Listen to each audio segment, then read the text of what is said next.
Hello प्यारे बच्चों, good evening. कैसे हैं आप सब? उम्मीद करते हैं बहुत अच्छे होंगे। आप सबकी पढ़ाई भी बहुत अच्छी चल रही होगी। प्यारे बच्चों, आज के इस क्लास में हम लोग ज्योग्राफी के महत्वपूर्ण ऑब्जेक्टिव क्वेश्चंस को देखने वाले हैं, जो कि Jharkhand board, UP board, MP, Rajasthan, Haryana, इन सभी बोर्ड्स के लिए, या फिर कोई और अदर बोर्ड है छत्तीसगढ़ जैसे, इन सभी बोर्ड्स के लिए ये क्लास बहुत ज़्यादा खास है। जितने भी क्वेश्चंस कराएंगे ये सभी क्वेश्चंस आपको आपके एग्जाम में पूछे जाते हैं बार बार, इसलिए इस क्लास को बेहतरीन तरीके से देखना है, लास्ट तक देखना है। इस क्लास को कंप्लीट कर लेते हैं तो आपका जो ऑब्जेक्टिव क्वेश्चंस पूछा जाता है, अति लघु उत्तरीय प्रश्न पूछे जाते हैं, फिल इन द ब्लैंक्स पूछे जाते हैं, और जो आपका इसमें से कौन सही है कौन गलत है, ये जो क्वेश्चन पूछे जाते हैं, ये सारा का सारा आपका डर खत्म हो जाएगा, सारा का सारा क्वेश्चन आसानी से आपसे बन जाएगा। बस यही कंडीशन है कि इस क्लास को आपको लास्ट तक जरूर देखना है। और प्यारे बच्चों, ये क्लास हम लोग कर लेंगे तो एक क्लास हम लोग इंपॉर्टेंट और सब्जेक्टिव क्वेश्चंस का करेंगे, जिसमें हम लोग लघु उत्तरीय प्रश्न और दीर्घ उत्तरीय प्रश्न करेंगे। वो क्लास जरूर कर लीजिएगा। चलिए करते हैं सेशन को स्टार्ट। चैनल में पहली बार विजिट कर रहे हैं तो चैनल को सब्सक्राइब जरूर कर लीजिएगा। और आपको बता दूं, बहुत सारे आप में से बच्चे हैं जो हमसे तनु क्लासेस में पढ़े होंगे, उसके लिए भी ये वीडियो बहुत ज़्यादा स्पेशल है। चाहे आप सफलता बेस से पढ़े हो या समाधान बेस से पढ़े हो, कोई बात नहीं। चलिए स्टार्ट करते हैं प्यारे बच्चों। ये आपका important objective question class 12 geography. Normally रूप से प्यारे बच्चों हम लोग बात करेंगे, है ना, JAC board, UP, MP, Jharkhand, ये राजस्थान आपका हो गया, या फिर आपका जो है नॉर्मली रूप से हरियाणा, छत्तीसगढ़, है ना, अदर बोर्ड्स कोई भी है तो आप आसानी से इसको पढ़ सकते। तो इस क्लास से प्यारे बच्चों आपको क्या लाभ मिलने वाला है, तो इस क्लास को अगर कंप्लीट कर लेते हैं तो इस क्लास से आपको प्यारे बच्चों आपके एग्जाम में जो ऑब्जेक्टिव क्वेश्चंस पूछे जाते हैं उसका डर पूरा का पूरा खत्म हो जाएगा, सारा क्वेश्चन आपको आसानी से बन जाएगा। उसके बाद आपको जो फिल इन द ब्लैंक्स पूछे जाते हैं, रिक्त स्थान वाले क्वेश्चन, वो भी बन जाएंगे आपके। कौन सही या कौन गलत है ना, कुछ बोर्ड्स हैं जहां पर क्वेश्चन पूछे जाते हैं कि इसमें से कौन सही है कौन गलत है, तो ये क्वेश्चंस बन जाएंगे। या फिर अगर आपका अति लघु उत्तरीय प्रश्न पूछे जाते हैं तो बहुत सारे क्वेश्चन आपको यहां से बन जाएंगे। चलिए स्टार्ट करते हैं एक एक करके क्वेश्चन। सारा क्वेश्चन को मैं थोड़ा समझाऊंगा अभी प्यारे बच्चों, इसलिए सारे क्वेश्चंस को अच्छी तरह से याद कर लीजिएगा। पहला आपका क्वेश्चन है, आधुनिक मानव भूगोल के जनक कौन है, यानी कि प्यारे बच्चों मॉडर्न ह्यूमन ज्योग्राफी है, इसका जनक कौन है प्यारे बच्चों, तो याद रखेंगे इसका जनक है फ्रेडरिक रेटजेल। तो ऑप्शन हमारा ये बिल्कुल करेक्ट हो जाएगा। क्वेश्चन हमारा, निम्नलिखित में से कौन एक मानव भूगोल का उपागम नहीं है। मानव भूगोल का उपागम नहीं है मतलब इसका ये हुआ कि इसमें से कौन मानव भूगोल को देखने का एक नजरिया नहीं है, यानी कि दृष्टिकोण नहीं है, एक अप्रोच नहीं है। बात करते हैं क्षेत्र विभिन्नता, स्थानीय संगठन, मानवीय भाईचारा, ये सब आते हैं, लेकिन इसमें आपका मात्रात्मक क्रांति नहीं आता है। ऑप्शन हमारा बी बिल्कुल करेक्ट हो जाएगा। निम्नलिखित में से कौन एक लोगों और पर्यावरण के बीच पारस्परिक क्रिया का जो है सर्वाधिक महत्वपूर्ण कारक है। कौन जो है इन चारों में से कौन ऐसा तत्व है जो कि मानव और पर्यावरण के बीच, दोनों के बीच संबंध स्थापित करने में महत्वपूर्ण भूमिका निभाता है, तो प्यारे बच्चों वो है आपका टेक्नोलॉजी। क्योंकि तकनीक के माध्यम से ही आप क्या करते हैं, आप पहाड़ों से रास्ता बनाते हैं, सड़क बनाते हैं, रेल मार्ग बनाते हैं, तो यानी कि टेक्नोलॉजी के माध्यम से आप मानव और पर्यावरण के बीच संबंध स्थापित होता है, तो प्रौद्योगिकी इसको बोलते हैं टेक्नोलॉजी। तो ऑप्शन हमारा क्या हो जाएगा प्यारे बच्चों, 1 सेकंड, ऑप्शन हमारा यहां पर देखेंगे अगर तो बी ऑप्शन हमारा बिल्कुल करेक्ट हो जाएगा। ठीक है, बी ऑप्शन हमारा बिल्कुल राइट हो जाएगा। ठीक, नेक्स्ट क्वेश्चन हमारा अगला क्वेश्चन नंबर 4 है हमारा, एंथ्रोपोज्योग्राफी नामक पुस्तक किसने लिखा है ना। एंथ्रोपोज्योग्राफी नामक जो पुस्तक लिखा है, एंथ्रो मतलब होता है मानव और ज्योग्राफी मतलब होता है भूगोल, यानी कि एक तरह से मानव भूगोल की बात कर रहे हैं। तो ये पुस्तक लिखा है प्यारे बच्चों आपका फ्रेडरिक रेटजेल ने। किसने लिखा है, फ्रेडरिक रेटजेल ने। तो ऑप्शन हमारा क्या हो जाएगा, बी ऑप्शन हमारा बिल्कुल करेक्ट हो जाएगा। नेक्स्ट हमारा क्वेश्चन है, नवनिश्चयवाद के प्रवर्तक कौन है, यानी कि नवनिश्चयवाद की जो अवधारणा है, जो विचारधारा है, यह विचारधारा किसके द्वारा दिया गया था, यह विचारधारा दिया गया था फ्रेडरिक रेटजेल के द्वारा, नहीं ग्रिफिथ टेलर के द्वारा। तो ऑप्शन हमारा ए बिल्कुल करेक्ट हो जाएगा। ध्यान रखेंगे नवनिश्चयवादी विचारधारा को रुको और जाओ निश्चयवाद के नाम से जाना जाता है।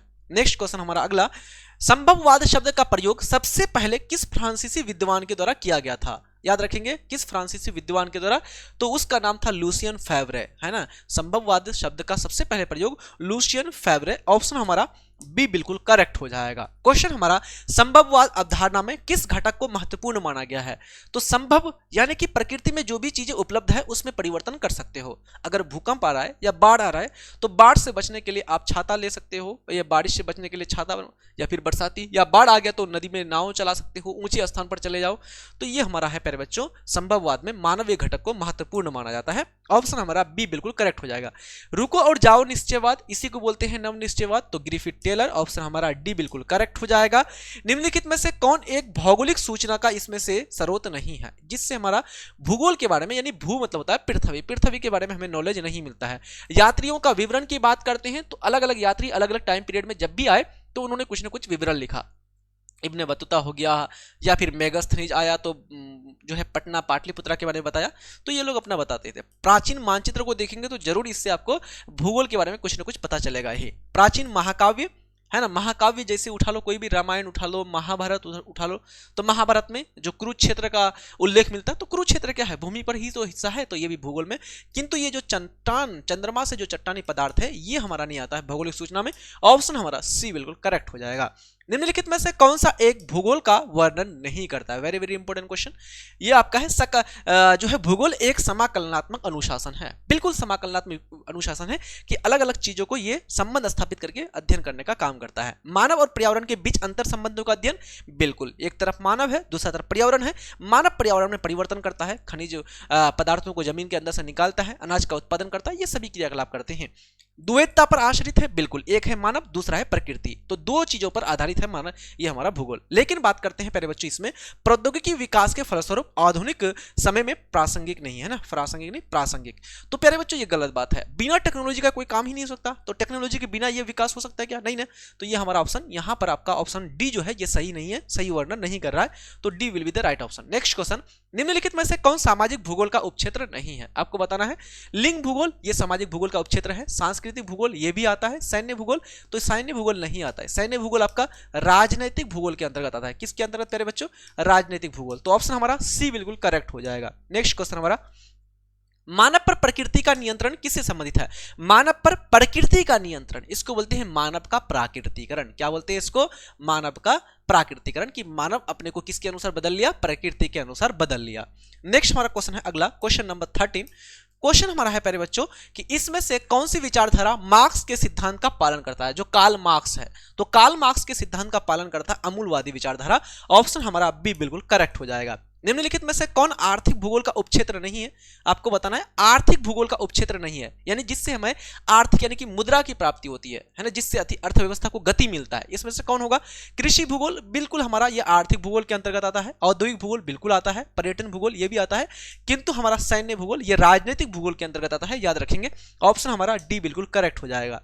नेक्स्ट क्वेश्चन, किस वर्ष विश्व की जनसंख्या जो है 6 अरब हो गई है ना? कौन सा वर्ष था जिस वर्ष जो है जनसंख्या जो है 6 अरब हो गया था? याद रखेंगे 1999 में। कब? 1999 में। और 2011 में जो विश्व की जो जनसंख्या है मेरे बच्चों, ये हमारा 7 अरब हो गया था। कितना अरब? 7 अरब। नेक्स्ट हमारा क्वेश्चन अगला, क्वेश्चन नंबर 16। निम्न में से कौन एक जनसंख्या परिवर्तन का कारक नहीं है? आपको बताना है। तो जनसंख्या परिवर्तन के 3 घटक होते हैं, जन्म, मृत्यु, प्रवास। जन्म, मृत्यु, प्रवास, तो ये हमारा कारक नहीं है, तो ऑप्शन हमारा बी बिल्कुल करेक्ट हो जाएगा। नेक्स्ट क्वेश्चन, निम्नलिखित में से कौन सा एक विरल जनसंख्या वाला क्षेत्र नहीं है? आपको बताना है विरल जनसंख्या वाला क्षेत्र यानी कि कहां पर विरल जनसंख्या, यानी कि बहुत दूर दूर आबादी बल्कि नहीं पाई जाती है। तो देखेंगे ध्रुवीय प्रदेश। ध्रुवीय प्रदेश में प्यारे बच्चों बर्फबारी बहुत ज्यादा होता है। ध्रुवीय प्रदेश में 6 महीना का दिन, 6 महीना का रात, और यहाँ पर ठंड बहुत ज्यादा पड़ती है, जिसके कारण यहाँ पर लोग निवास नहीं करते, तो ये विरल जनसंख्या वाला क्षेत्र सही बात है। भूमध्य रेखीय प्रदेश, भूमध्य रेखा किसको बोलते हैं? ये पृथ्वी के बीचों बीच से जो रेखा जाती है इसको बोलते हैं भूमध्य रेखा। भूमध्य रेखा के आसपास प्यारे बच्चों गर्मी बहुत ज्यादा पड़ती है, टेम्परेचर बहुत हाई होता है, इसलिए यहां पर मानव निवास नहीं करते हैं, तो ये भी विरल जनसंख्या है। दक्षिण पूर्व एशिया और अटाकामा, अटाकामा एक मरुस्थल है। ये मरुस्थल कहां पर पड़ता है? अटाकामा का मरुस्थल आपका दक्षिण अमेरिका महाद्वीप में एक देश है, चिली देश, उसी देश पे पड़ता है। और मरुस्थल में प्यारे बच्चों गर्मी ज्यादा पड़ती है, और गर्मी के कारण मरुस्थल में आपको लोग कम दिखते हैं, यानी कि ये भी हमारा है कौन सा? विरल जनसंख्या। लेकिन बात करते हैं इसमें सी ऑप्शन में, जो दक्षिण पूर्व एशिया है ये हमारा सघन जनसंख्या वाला क्षेत्र है। चाहे म्यांमार लो, Thailand, Laos, Cambodia, Vietnam, Malaysia, Singapore, Brunei, Indonesia, Philippines, Japan, है ना, ये सब दक्षिण पूर्व एशिया में आते हैं, भरा पड़ा है जनसंख्या से। तो ऑप्शन हमारा सी बिल्कुल विरल जनसंख्या वाला नहीं है, बल्कि सघन जनसंख्या वाला है। नेक्स्ट क्वेश्चन, जनसंख्या वृद्धि दर सर्वाधिक है। अगर आपको क्वेश्चन पूछे कि सबसे अधिक जनसंख्या वृद्धि किस महाद्वीप का है, तो एशिया महाद्वीप। लेकिन अगर पूछे आपको सबसे ज्यादा जनसंख्या वृद्धि दर, है ना, सबसे ज्यादा जनसंख्या का वृद्धि दर किस महाद्वीप का है, तो अफ्रीका महाद्वीप। किस महाद्वीप का? अफ्रीका महाद्वीप का। तो ऑप्शन हमारा क्या हो जाएगा? ए बिल्कुल करेक्ट हो जाएगा, A will be the right option. Next question हमारा अगला 19वां नंबर का, कालाहारी मरुस्थल कहां पर है? तो मरुस्थल याद रखिए, कालाहारी मरुस्थल आपका जो है ये आपका दक्षिण अफ्रीका देश में पड़ता है। किस देश में? दक्षिण अफ्रीका देश। और दक्षिण अफ्रीका जो देश है मेरे बच्चों, ये दक्षिण अफ्रीका जो देश है ये आपका अफ्रीका महाद्वीप में पड़ता है ना, अफ्रीका महाद्वीप में पड़ता है, याद रखेंगे। तो ऑप्शन हमारा बी बिल्कुल करेक्ट हो जाएगा। नेक्स्ट क्वेश्चन हमारा, जनसंख्या वितरण को प्रभावित करने वाला सबसे महत्वपूर्ण कारक। अगर पूछता आपको कि जनसंख्या को प्रभावित करने वाले कारक कौन से, ये सभी कारक जनसंख्या के वितरण को प्रभावित करता है। सबसे महत्वपूर्ण कारक जलवायु है, क्लाइमेट। किसी व्यक्ति को अगर हवा पानी सूट नहीं किया, वहां का वायु, वहां का पानी, वहां का हवा सूट नहीं किया, मतलब क्लाइमेट सूट नहीं किया, तो खत्म हो गया। तो जलवायु सबसे महत्वपूर्ण होता है कारक। नेक्स्ट क्वेश्चन हमारा अगला है, अमेजन नदी बेसिन में किस तरह की जनसंख्या पाई जाती है। ध्यान रखेंगे प्यारे बच्चों, जो अमेजन नदी बेसिन है ये कहां पर है, तो अमेजन नदी बेसिन प्यारे बच्चों आपका दक्षिण अमेरिका महाद्वीप में पड़ता है। कहां पर पड़ता है, दक्षिण अमेरिका महाद्वीप में पड़ता है। और यहां पर प्यारे बच्चों बहुत घना जंगल है। जंगल क्या है, बहुत ज्यादा घना, और बहुत बड़े बड़े सांप, एनाकोंडा, बड़े बड़े जो है क्रोकोडाइल, एकदम अजीबोगरीब जानवर आपको देखने को मिलेंगे। तो यहाँ पर सूरज की किरणें जो है पृथ्वी तक नहीं पहुंच पाती, इतना घना घना जंगल है। तो यहाँ पर मानव बहुत कम निवास करता है, विरल जनसंख्या पाई जाती है। कैसी जनसंख्या, विरल जनसंख्या। तो सी ऑप्शन बिल्कुल करेक्ट हो जाएगा। 21वीं शताब्दी के प्रारंभ में विश्व की जनसंख्या, तो 21वीं शताब्दी के प्रारंभ यानी कि लगभग 1999-2000 के आसपास विश्व की जनसंख्या को 600 करोड़ यानी कि 6 अरब के आसपास आंका गया था। 6 अरब बोलो, 600 करोड़ बोलो, सेम बात, इसी को 6 बिलियन भी बोला जाता है। ठीक है। नेक्स्ट क्वेश्चन, जनसंख्या बटा क्षेत्रफल, इससे हमारा ये किसको दर्शाता है, तो जनसंख्या बटा क्षेत्रफल ये दिखाता है जनसंख्या के घनत्व को, पॉपुलेशन डेंसिटी को। तो ऑप्शन हमारा बी बिल्कुल करेक्ट हो जाएगा। इनमें से हमारा कौन सा एक प्रतिकर्ष कारक नहीं है। प्रतिकर्ष कारक मतलब बोलते हैं प्यारे बच्चों ऐसे कारक जिसके कारण कोई व्यक्ति अपने मूल स्थान को छोड़ने के लिए मजबूर हो जाता है। यहां पर ध्यान देंगे, जल की अभाव, अगर पानी का अभाव है तो कोई व्यक्ति वहां पर क्यों रहेगा, अपना गांव छोड़ के चला जाएगा, तो ये प्रतिकर्ष कारक है। बेरोजगारी अगर है गांव में तो नहीं लगेगा, दूसरा जगह जाना पड़ेगा काम करने के लिए। महामारी, बहुत ज़्यादा बाढ़ आ रहा है, भूकंप आ रहा है, मलेरिया, टाइफाइड, बड़े बड़े ना खतरनाक बीमारियां फैल रहे हैं, महामारियां, तो इससे भी लोग वहां पर नहीं रुकेंगे। तो ये सब के सब हमारा क्या है, प्रतिकर्ष कारक है। लेकिन अगर शिक्षा की सुविधा है तो लोग वहां पर आएंगे शिक्षा प्राप्त करने के लिए, अर्थात ये हमारा अपकर्ष कारक है, प्रतिकर्ष कारक नहीं है। तो ऑप्शन हमारा डी बिल्कुल करेक्ट हो जाएगा। नेक्स्ट क्वेश्चन हमारा अगला 25 नंबर का, जननांकीय संक्रमण का सिद्धांत किसने दिया था, तो जननांकीय संक्रमण का सिद्धांत FW नोटेस्टीन साहब ने दिया था। ऑप्शन हमारा सी बिल्कुल करेक्ट हो जाएगा। विश्व जनसंख्या को 5 अरब से 6 अरब होने में कितना समय लगा था, तो 12 वर्ष मात्र लगा था। कितना समय लगा था, मात्र 12 साल में। ऑप्शन हमारा बी बिल्कुल करेक्ट हो जाएगा। निम्न में से कौन एक अपकर्ष कारक नहीं है, आपको बताना है इसमें से कौन एक अपकर्ष कारक नहीं है। अनुकूल जलवायु, अगर जलवायु आपके अनुकूल हो, आपके अनुसार हो, जलवायु बहुत मस्त हो, तो आप वहां पर रहोगे आराम से, तो ये अपकर्ष कारक है। ठीक है। संपत्ति की सुरक्षा अगर है किसी देश में, संपत्ति आपका चोरी डकैती नहीं हो रहा है, तो लोग वहां पर रहेंगे ही रहेंगे, तो बिल्कुल ये भी आपका। राजनीतिक उपद्रव की बात करते हैं, ये नहीं होगा, ये प्रतिकर्ष कारक है। अगर राजनीतिक उपद्रव हो रहा है, उठापटक चल रहा है, सरकार सही से काम नहीं, राजनीतिक व्यवस्था एकदम पूरा बिगड़ा हुआ है, तो ये प्रतिकर्ष कारक में चला जाता है। तो ऑप्शन हमारा सी बिल्कुल करेक्ट हो जाएगा। नेक्स्ट क्वेश्चन, क्वेश्चन नंबर 28, प्रति 1000 जनसंख्या पर जीवित बच्चों की संख्या क्या कहलाती है। 1000 बच्चों पर जीवित जनसंख्या, इसको बोलते हैं प्यारे बच्चों जन्म दर, है ना। और 1000 लोगों पर कितने लोग मरा एक साल में, उसको बोलते हैं मृत्यु दर। निम्नलिखित संख्या में से कौन जनसंख्या के कार्यशील आयु वर्ग को दर्शाता है। अगर पूछे प्यारे बच्चों 0 से लेकर के 14, इसको बोलते हैं बाल वर्ग। क्या बोलते हैं इसको, बाल वर्ग। और एक हमारा होता है 15 से लेकर के 59, इसको बोलते हैं कार्यशील वर्ग। क्या बोलते हैं इसको, कार्यशील वर्ग। और एक हमारा होता है 60 से ज्यादा, ये होता है हमारा बूढ़ा वर्ग, इसको बोलते हैं वृद्ध वर्ग। तो 15 से 59 हमारा कार्यशील वर्ग हो जाएगा। ऑप्शन हमारा ए बिल्कुल करेक्ट हो जाएगा। आयु लिंग पिरामिड का संबंध किससे है, तो आयु लिंग पिरामिड जो होता है प्यारे बच्चों, इसमें एक तरफ पुरुष को दर्शाया जाता है, एक तरफ महिला को दर्शाया जाता है। ध्यान रखेंगे, तो पुरुष एवं महिला की जनसंख्या को दर्शाने का काम करता है। नेक्स्ट क्वेश्चन हमारा, निम्नलिखित देशों में से किसका लिंगानुपात सर्वाधिक है। सबसे अधिक लिंगानुपात लेटिविया का है, सबसे कम लिंगानुपात संयुक्त अरब अमीरात का है। तो आपको पूछा है सर्वाधिक लिंगानुपात, वो आपका लेटिविया देश। ऑप्शन हमारा डी बिल्कुल करेक्ट हो जाएगा। निम्नांकित में से कौन सा आयु वर्ग नहीं है, 0 से 14 इसको बोलते हैं बाल वर्ग, 15 से 59 इसको बोलते हैं कार्यशील वर्ग, 60 से ज्यादा इसको बोलते हैं वृद्ध वर्ग। लेकिन ये कोई आयु वर्ग नहीं है, 3 ही आयु वर्ग होते हैं। तो डी ऑप्शन हमारा बिल्कुल करेक्ट हो जाएगा। विश्व में सबसे अधिक नगरीकृत देश आपका कौन सा है, ग्रेट ब्रिटेन। ऑप्शन हमारा बी बिल्कुल करेक्ट हो जाएगा। 100% शहरी जनसंख्या कहां पर देखने को मिलेगा, सिंगापुर में आपको देखने को मिलेगा 100% शहरी जनसंख्या। निम्नलिखित में से किससे संयुक्त अरब अमीरात के लिंगानुपात को निम्न किया है, कौन सा ऐसा कारक है जो संयुक्त अरब अमीरात, तो प्यारे बच्चों जो संयुक्त अरब अमीरात इसी को बोलते हैं यूएई, है ना, यूएई, अबू धाबी जो जाते हैं लोग, तो ज्यादातर भारतीय इन जो है बांग्लादेश हुआ, पाकिस्तान हुआ, यहाँ से लोग जाते हैं वहां पर काम के लिए, बढ़िया तनख्वाह के लिए। तो पुरुष लोग वहां पर जाते हैं रोजगार के लिए, तो इससे वहां की पुरुष की जनसंख्या बढ़ गई है, महिलाओं की जनसंख्या घट गई है। तो पुरुष कार्यशील जनसंख्या का चयनित प्रवास, ऑप्शन हमारा ए बिल्कुल करेक्ट हो जाएगा। स्त्रियों के लिंग अनुपात के जो है प्रतिकूल होने का कारण क्या है? स्त्रियों की लिंग अनुपात प्रतिकूल होने का मतलब कि स्त्रियों की संख्या कम, पुरुषों का संख्या ज्यादा होने का कारण क्या है? इसका कारण है स्त्री भ्रूण हत्या, कि बच्चा जन्म हो रहा है, बच्चा को जो माँ की जो है पेट में ही मार दिया जाता है, या फिर बच्चा को जन्म होने के बाद पता चलता है कि लड़की हुआ है तो उसको मार दिया जाता है। तो ये दोनों का दोनों कारण लिंग अनुपात को बिगाड़ता है। ऑप्शन हमारा इसमें देखेंगे स्त्रियों के प्रति घरेलू हिंसा, ये भी हमारा है, तो ऑप्शन हमारा डी इनमें से सभी राइट हो जाएगा। निम्नलिखित में से कौन आश्रित जनसंख्या है? आश्रित जनसंख्या मतलब कि जो दूसरों पर निर्भर होते हैं। तो जो बाल वर्ग है 0 से 14 वर्ष के, ये सभी बच्चे अपने माता पिता पर डिपेंड होते हैं, और जो 60 प्लस के हैं ये अपने बेटे पर डिपेंड होते हैं। तो यानी कि जो ये आपका है 60 वर्ष से ज्यादा, और जो हमारा है 0 से लेकर के 14, ये दोनों का दोनों क्या है? ये दोनों का दोनों कार्यशील जनसंख्या पर निर्भर होते हैं। आपको पूछा है कि कौन आश्रित जनसंख्या नहीं है, तो ये हमारा होगा, ये भी होगा, लेकिन कौन नहीं है? कार्यशील नहीं है। ऑप्शन हमारा बी बिल्कुल करेक्ट हो जाएगा। भारत में विश्व की कुल जनसंख्या का कितना प्रतिशत रहता है? लगभग 17%, याद रखेंगे, बी ऑप्शन बिल्कुल करेक्ट हो जाएगा। एक स्थान से दूसरे स्थान पर जाकर रहने की प्रक्रिया, एक व्यक्ति यहां पर रह रहा है, अपना गांव उसने छोड़ा और काम के लिए ये मुंबई चला गया है ना, अपना गांव से उठ करके, तो ये क्या कहलाएगा? इसी को बोलते हैं प्रवास, इसको बोलते हैं माइग्रेशन। क्या बोलते हैं इसको? माइग्रेशन। तो ऑप्शन हमारा क्या हो जाएगा? डी बिल्कुल करेक्ट हो जाएगा। नेक्स्ट क्वेश्चन हमारा अगला, मानव विकास सूचकांक में विश्व के निम्नलिखित देशों में से किसकी कोटि उच्चतम है? सबसे उच्चतम यानी कि प्रथम पायदान पर मानव विकास में कौन है? नॉर्वे देश है। कौन सा देश? नॉर्वे। ऑप्शन हमारा ए बिल्कुल करेक्ट हो जाएगा। डॉक्टर महबूबुल हक मूल रूप से कहां के निवासी थे? तो डॉक्टर महबूबुल हक मूल रूप से पाकिस्तान के निवासी थे, याद रखेंगे, बहुत बड़े अर्थशास्त्री थे। नेक्स्ट क्वेश्चन, इनमें से कौन मानव विकास का स्तंभ है? मानव विकास का स्तंभ, 4 मानव विकास के स्तंभ कितने होते हैं? 4 होते हैं।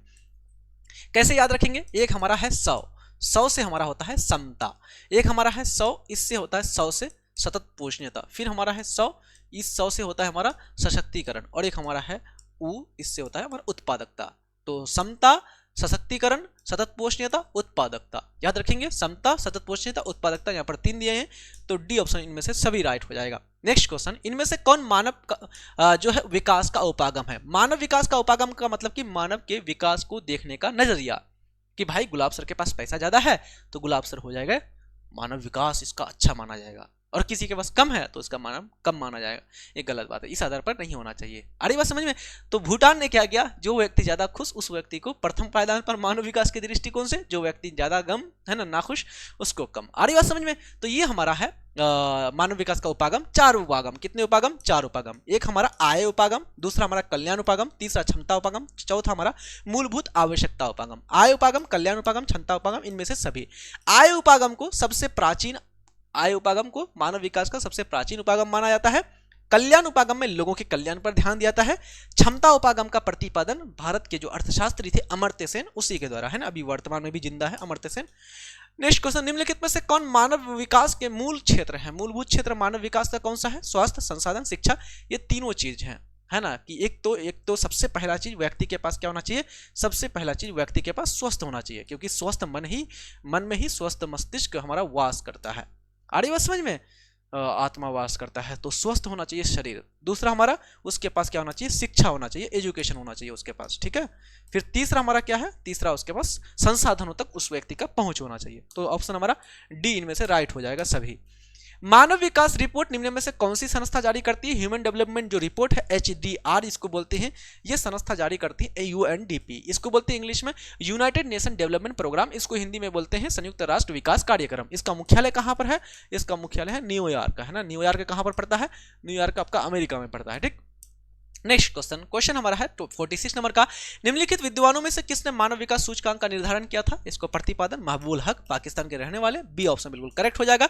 कौन मानव विकास के क्षमता उपागम का जो है ये किया था, संबंधित है या फिर प्रतिपादन किया था? तो क्षमता उपागम से संबंधित भारतीय अर्थशास्त्री अमर्त्य सेन, डी ऑप्शन बिल्कुल करेक्ट हो जाएगा।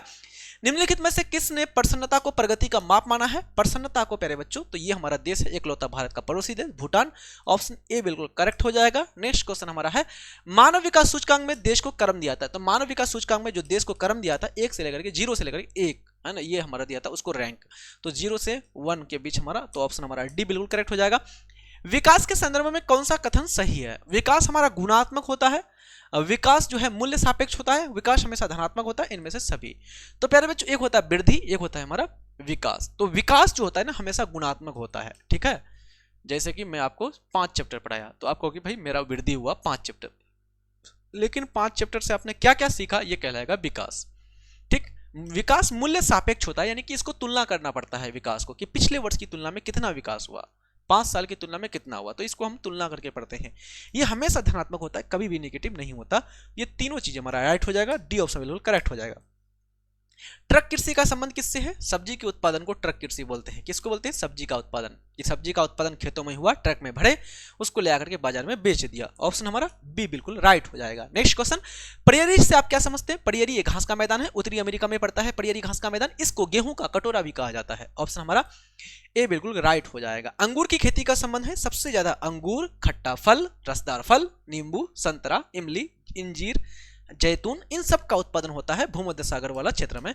ऑप्शन हमारा सी राइट हो जाएगा। निम्नलिखित में से किससे च्युइंगम की प्राप्ति होती है? च्युइंगम का संबंध, च्युइंगम प्यारे बच्चों ये हमारा एक वृक्ष होता है जिसका नाम है जेपोटा, है ना। जेपोटा नाम का जो वृक्ष होता है, आप लोग खाए होंगे, सेंटर फ्रेश, सेंटर फ्रूट, है ना, फ्रेश फ्रूट, इस तरह का नाम का, है ना, गुब्बारे बनाए होंगे मुंह में खा करके। तो जेपोटा नाम का वृक्ष से ये प्राप्त होता है। नेक्स्ट क्वेश्चन हमारा अगला, निम्नलिखित में से कौन हमारा कृषि आधारित उद्योग जो है उत्पाद नहीं है, जो हमारा कृषि से प्राप्त नहीं होता है? चीनी ये हमारा गन्ना से प्राप्त होता है, बिल्कुल हमारा कृषि आधारित है। नमक ये हमारा समुद्र से प्राप्त होता है, कृषि से प्राप्त नहीं होता है, तो ये हमारा नहीं है। तो ऑप्शन हमारा बी बिल्कुल करेक्ट हो जाएगा।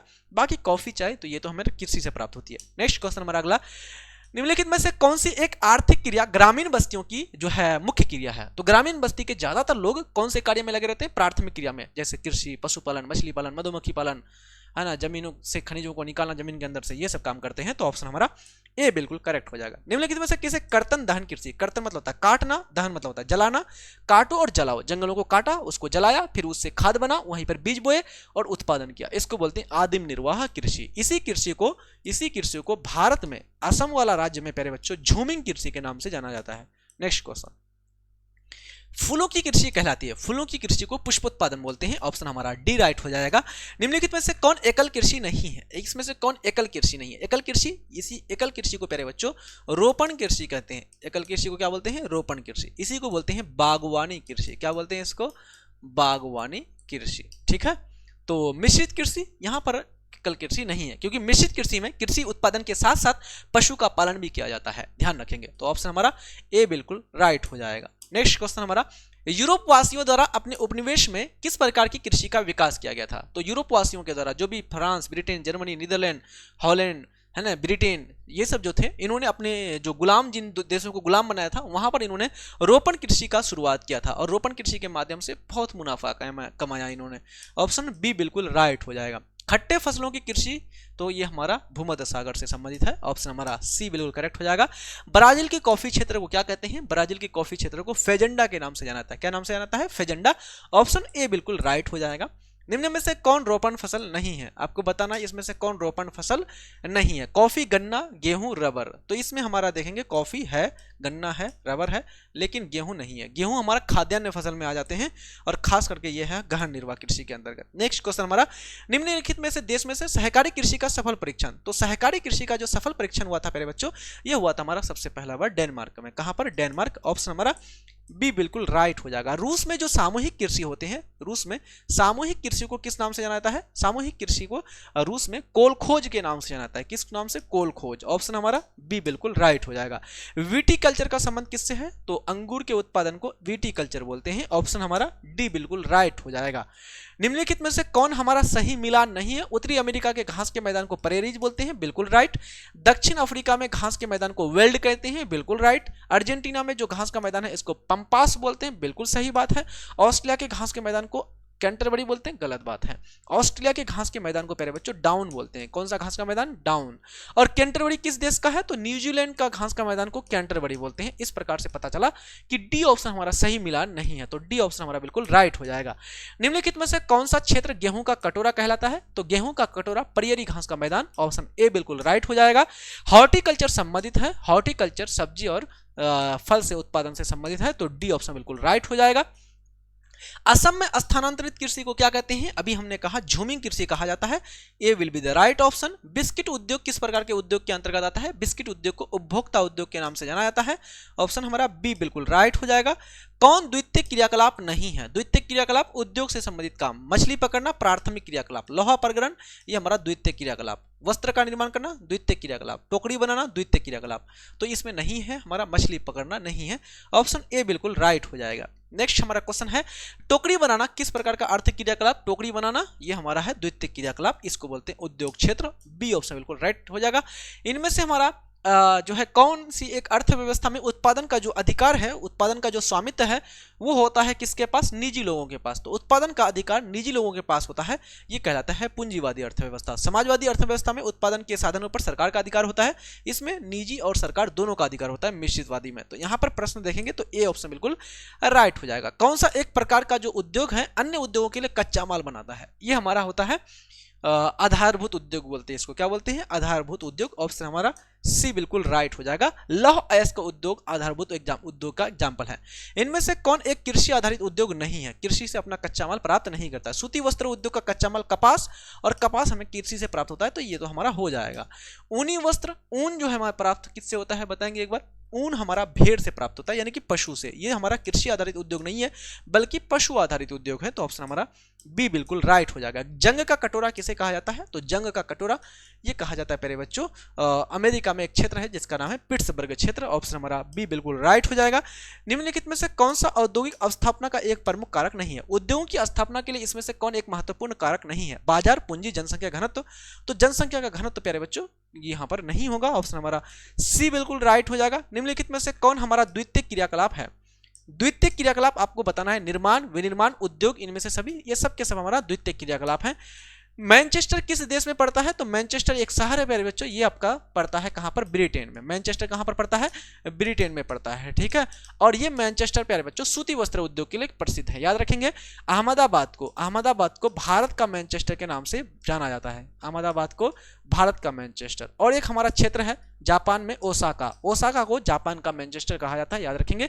कोयम्बटूर को तमिलनाडु का मैनचेस्टर कहा जाता है। तो मैनचेस्टर हमारा ब्रिटेन में पड़ता है। सी ऑप्शन बिल्कुल राइट हो जाएगा। रूहर प्रदेश प्यारे बच्चों, ये रूहर प्रदेश कहां पर पड़ता है? रूहर प्रदेश बोलो या कभी कभी इसको रूर प्रदेश बोलते हैं। तो ये हमारा पड़ता है प्यारे बच्चों आपका जर्मनी में। कहां पर पड़ता है? जर्मनी में। किस चीज के लिए प्रसिद्ध है? तो ये हमारा कोयला के लिए प्रसिद्ध है। किसके लिए प्रसिद्ध है? तो कोयला के लिए प्रसिद्ध है हमारा ये रूहर प्रदेश। ऑप्शन हमारा ए बिल्कुल राइट हो जाएगा, जर्मनी। नेक्स्ट क्वेश्चन हमारा कच्चा लोहा में किस तत्व को मिलाते हैं तो इस्पात बनता है? स्टील का निर्माण होता है। तो कच्चा लोहा में जब मैग्नीज को मिलाते हैं प्यारे बच्चों तो मैग्नीज से बनता हमारा इस्पात, ठीक है। ऑप्शन ए बिल्कुल राइट हो जाएगा।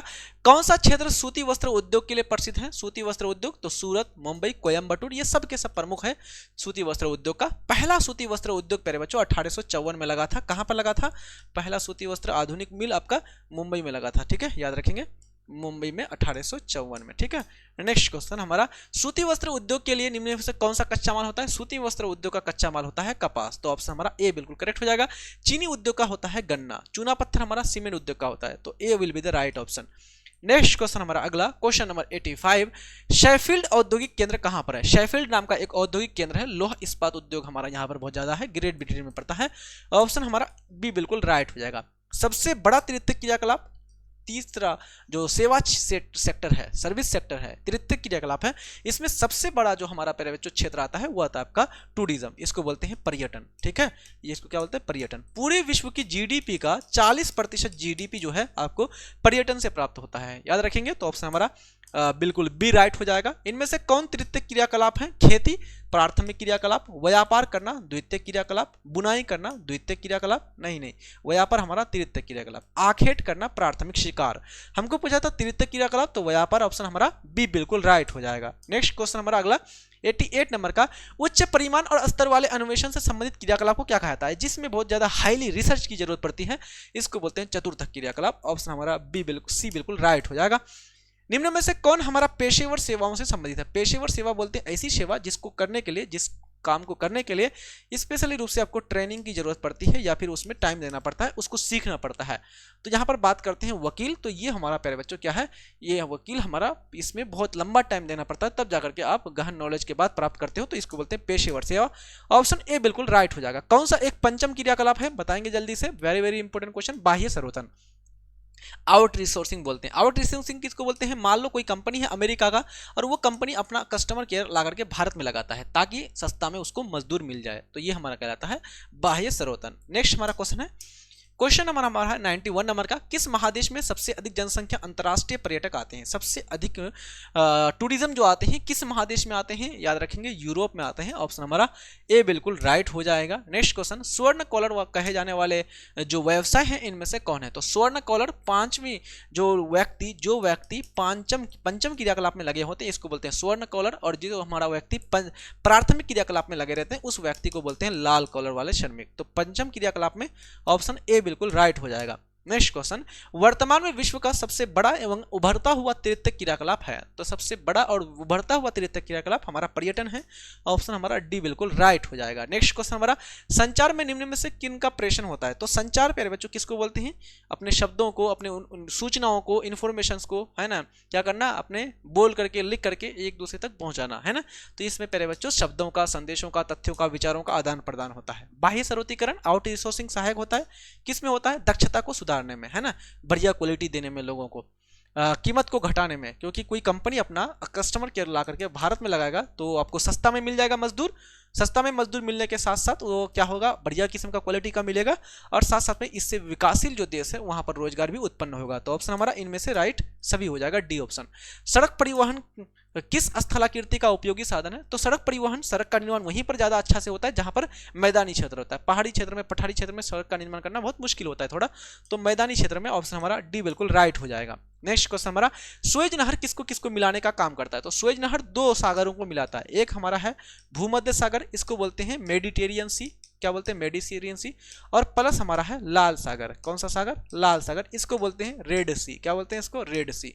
तो लाल सागर को भूमध्य सागर से जोड़ने का काम करता है। ऑप्शन हमारा बी बिल्कुल राइट हो जाएगा। सुएज नहर का लंबाई कितना है, 160 किलोमीटर है। सुएज नहर को कब खोला गया था, 1869 को खोला गया था।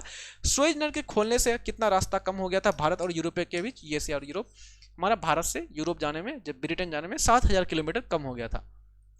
नेक्स्ट क्वेश्चन, सुएज नहर पर किसका अधिकार है, मिस्र देश का अधिकार है, याद रखेंगे। नेक्स्ट क्वेश्चन हमारा है, विश्व का व्यस्ततम समुद्री मार्ग कौन सा है, सबसे बिजी हमारा समुद्री मार्ग, समुद्री जो जल मार्ग है वो है उत्तरी अटलांटिक मार्ग, कौन सा हमारा, उत्तरी अटलांटिक, सी ऑप्शन बिल्कुल राइट हो जाएगा। पनामा नहर किसको किसको जोड़ने का काम करता है, पनामा नहर को 1914 में खोला गया था। पनामा नहर का लंबाई कितना है प्यारे बच्चों, ध्यान रखेंगे 72 किलोमीटर। पनामा नहर में जो है टोटल कितने जल बंधक तंत्र है, वाटर लॉकिंग सिस्टम जो है टोटल 6 उसमें है, ध्यान रखेंगे 6 को, ठीक है। और उसके बाद प्यारे बच्चों याद रखेंगे पनामा नहर किसको किसको जोड़ता है, तो अटलांटिक ओशियन यानी जो अटलांटिक महासागर है उसको जोड़ता है, किसके साथ, पैसिफिक ओशियन यानी कि प्रशांत महासागर के साथ, ठीक है। ये जोड़ता है। लेकिन अगर पूछे कि पनामा नगर को किससे जोड़ता है, तो पनामा नगर को जर्मनी में एक शहर है कोलोन, है ना, उस कोलोन शहर से जोड़ने का काम करता है। तो ऑप्शन हमारा बी बिल्कुल राइट हो जाएगा। नेक्स्ट क्वेश्चन हमारा अगला है 100 नंबर का, निम्नलिखित में से वह कौन सा सबसे सस्ता परिवहन का साधन है जो भारी सामान और लंबी दूरी के लिए उपयुक्त है। भारी सामानों को लंबी दूरी तक ले आने के लिए ये होता है जल परिवहन। कौन सा परिवहन, जल परिवहन। तो ऑप्शन हमारा सी बिल्कुल राइट हो जाएगा। सारे चैप्टर्स के जितने भी चैप्टर्स हैं ज्योग्राफी में, सारे चैप्टर के क्वेश्चन देखेंगे, इसलिए थोड़ा क्वेश्चन ज्यादा है, ठीक है। ट्रांस साइबेरियन रेल मार्ग, ये विश्व का सबसे लंबा रेल मार्ग है। ये रेल मार्ग कहां पर पड़ता है, याद रखेंगे, ये हमारा रूस में पड़ता है। कहां पर पड़ता है, रूस में। ऑप्शन हमारा सी बिल्कुल राइट हो जाएगा। विरहद ट्रंक मार्ग हमारा किसको कहता है, तो विरहद ट्रंक मार्ग बोलते हैं उत्तरी अटलांटिक सागर जो है ना, जहां से व्यापार ज्यादा होता है, सबसे बिजी हमारा मार्ग, इसी को बोलते हैं विरहद ट्रंक मार्ग। तो ऑप्शन हमारा बी बिल्कुल राइट हो जाएगा। नेक्स्ट क्वेश्चन हमारा अगला, पार महाद्वीपीय स्टुअर्ट महामार्ग किन के मध्य, तो ये स्टुअर्ट महामार्ग है कहां पर, ये ऑस्ट्रेलिया देश में है। और ऑस्ट्रेलिया देश में कहां से कहां जाती है, ऑस्ट्रेलिया देश में ये डार्विन से मेलबर्न को जाती है। तो ऑप्शन हमारा ए बिल्कुल राइट हो जाएगा।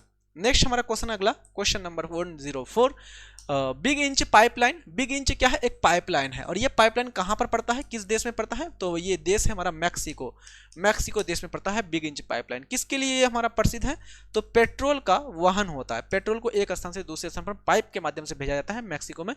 ऑप्शन हमारा डी बिल्कुल राइट हो जाएगा। चैनल टनल किसको किसको जोड़ता है? दो गो टनल, एक चैनल टनल, एक हमारा है Orient expressway. Channel tunnel France की राजधानी पेरिस को ब्रिटेन की राजधानी लंदन से जोड़ने का काम करता है। तो पेरिस को लंदन से, लंदन को पेरिस से, तो ऑप्शन हमारा सी बिल्कुल राइट हो जाएगा। और एक हमारा ओरिएंट एक्सप्रेसवे जो कि लंदन को कुस्तुनतुनिया, ये पेरिस को जो है कुस्तुनतुनिया जिसको इस्तांबुल कहा था, इन दोनों को जोड़ने का काम करता है।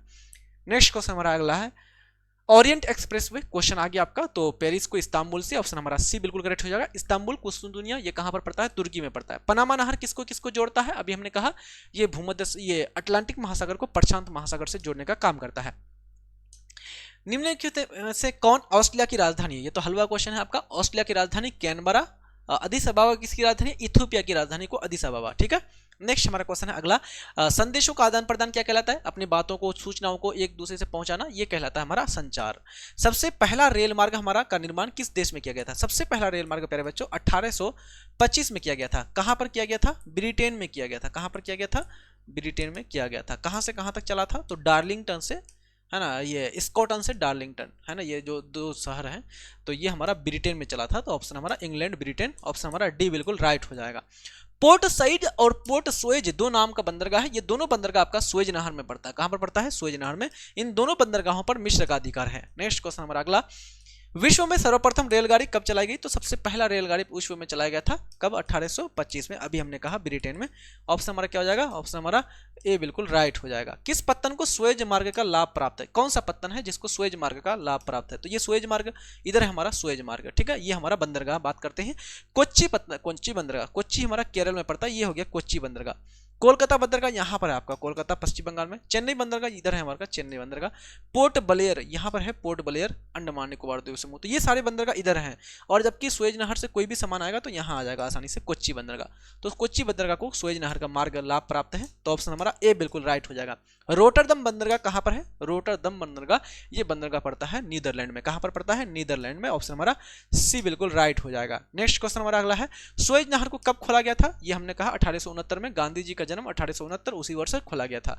विश्व व्यापार संगठन की स्थापना कब हुआ था? 1995 में हुआ था विश्व व्यापार संगठन की स्थापना। तो ऑप्शन हमारा बी बिल्कुल राइट हो जाएगा।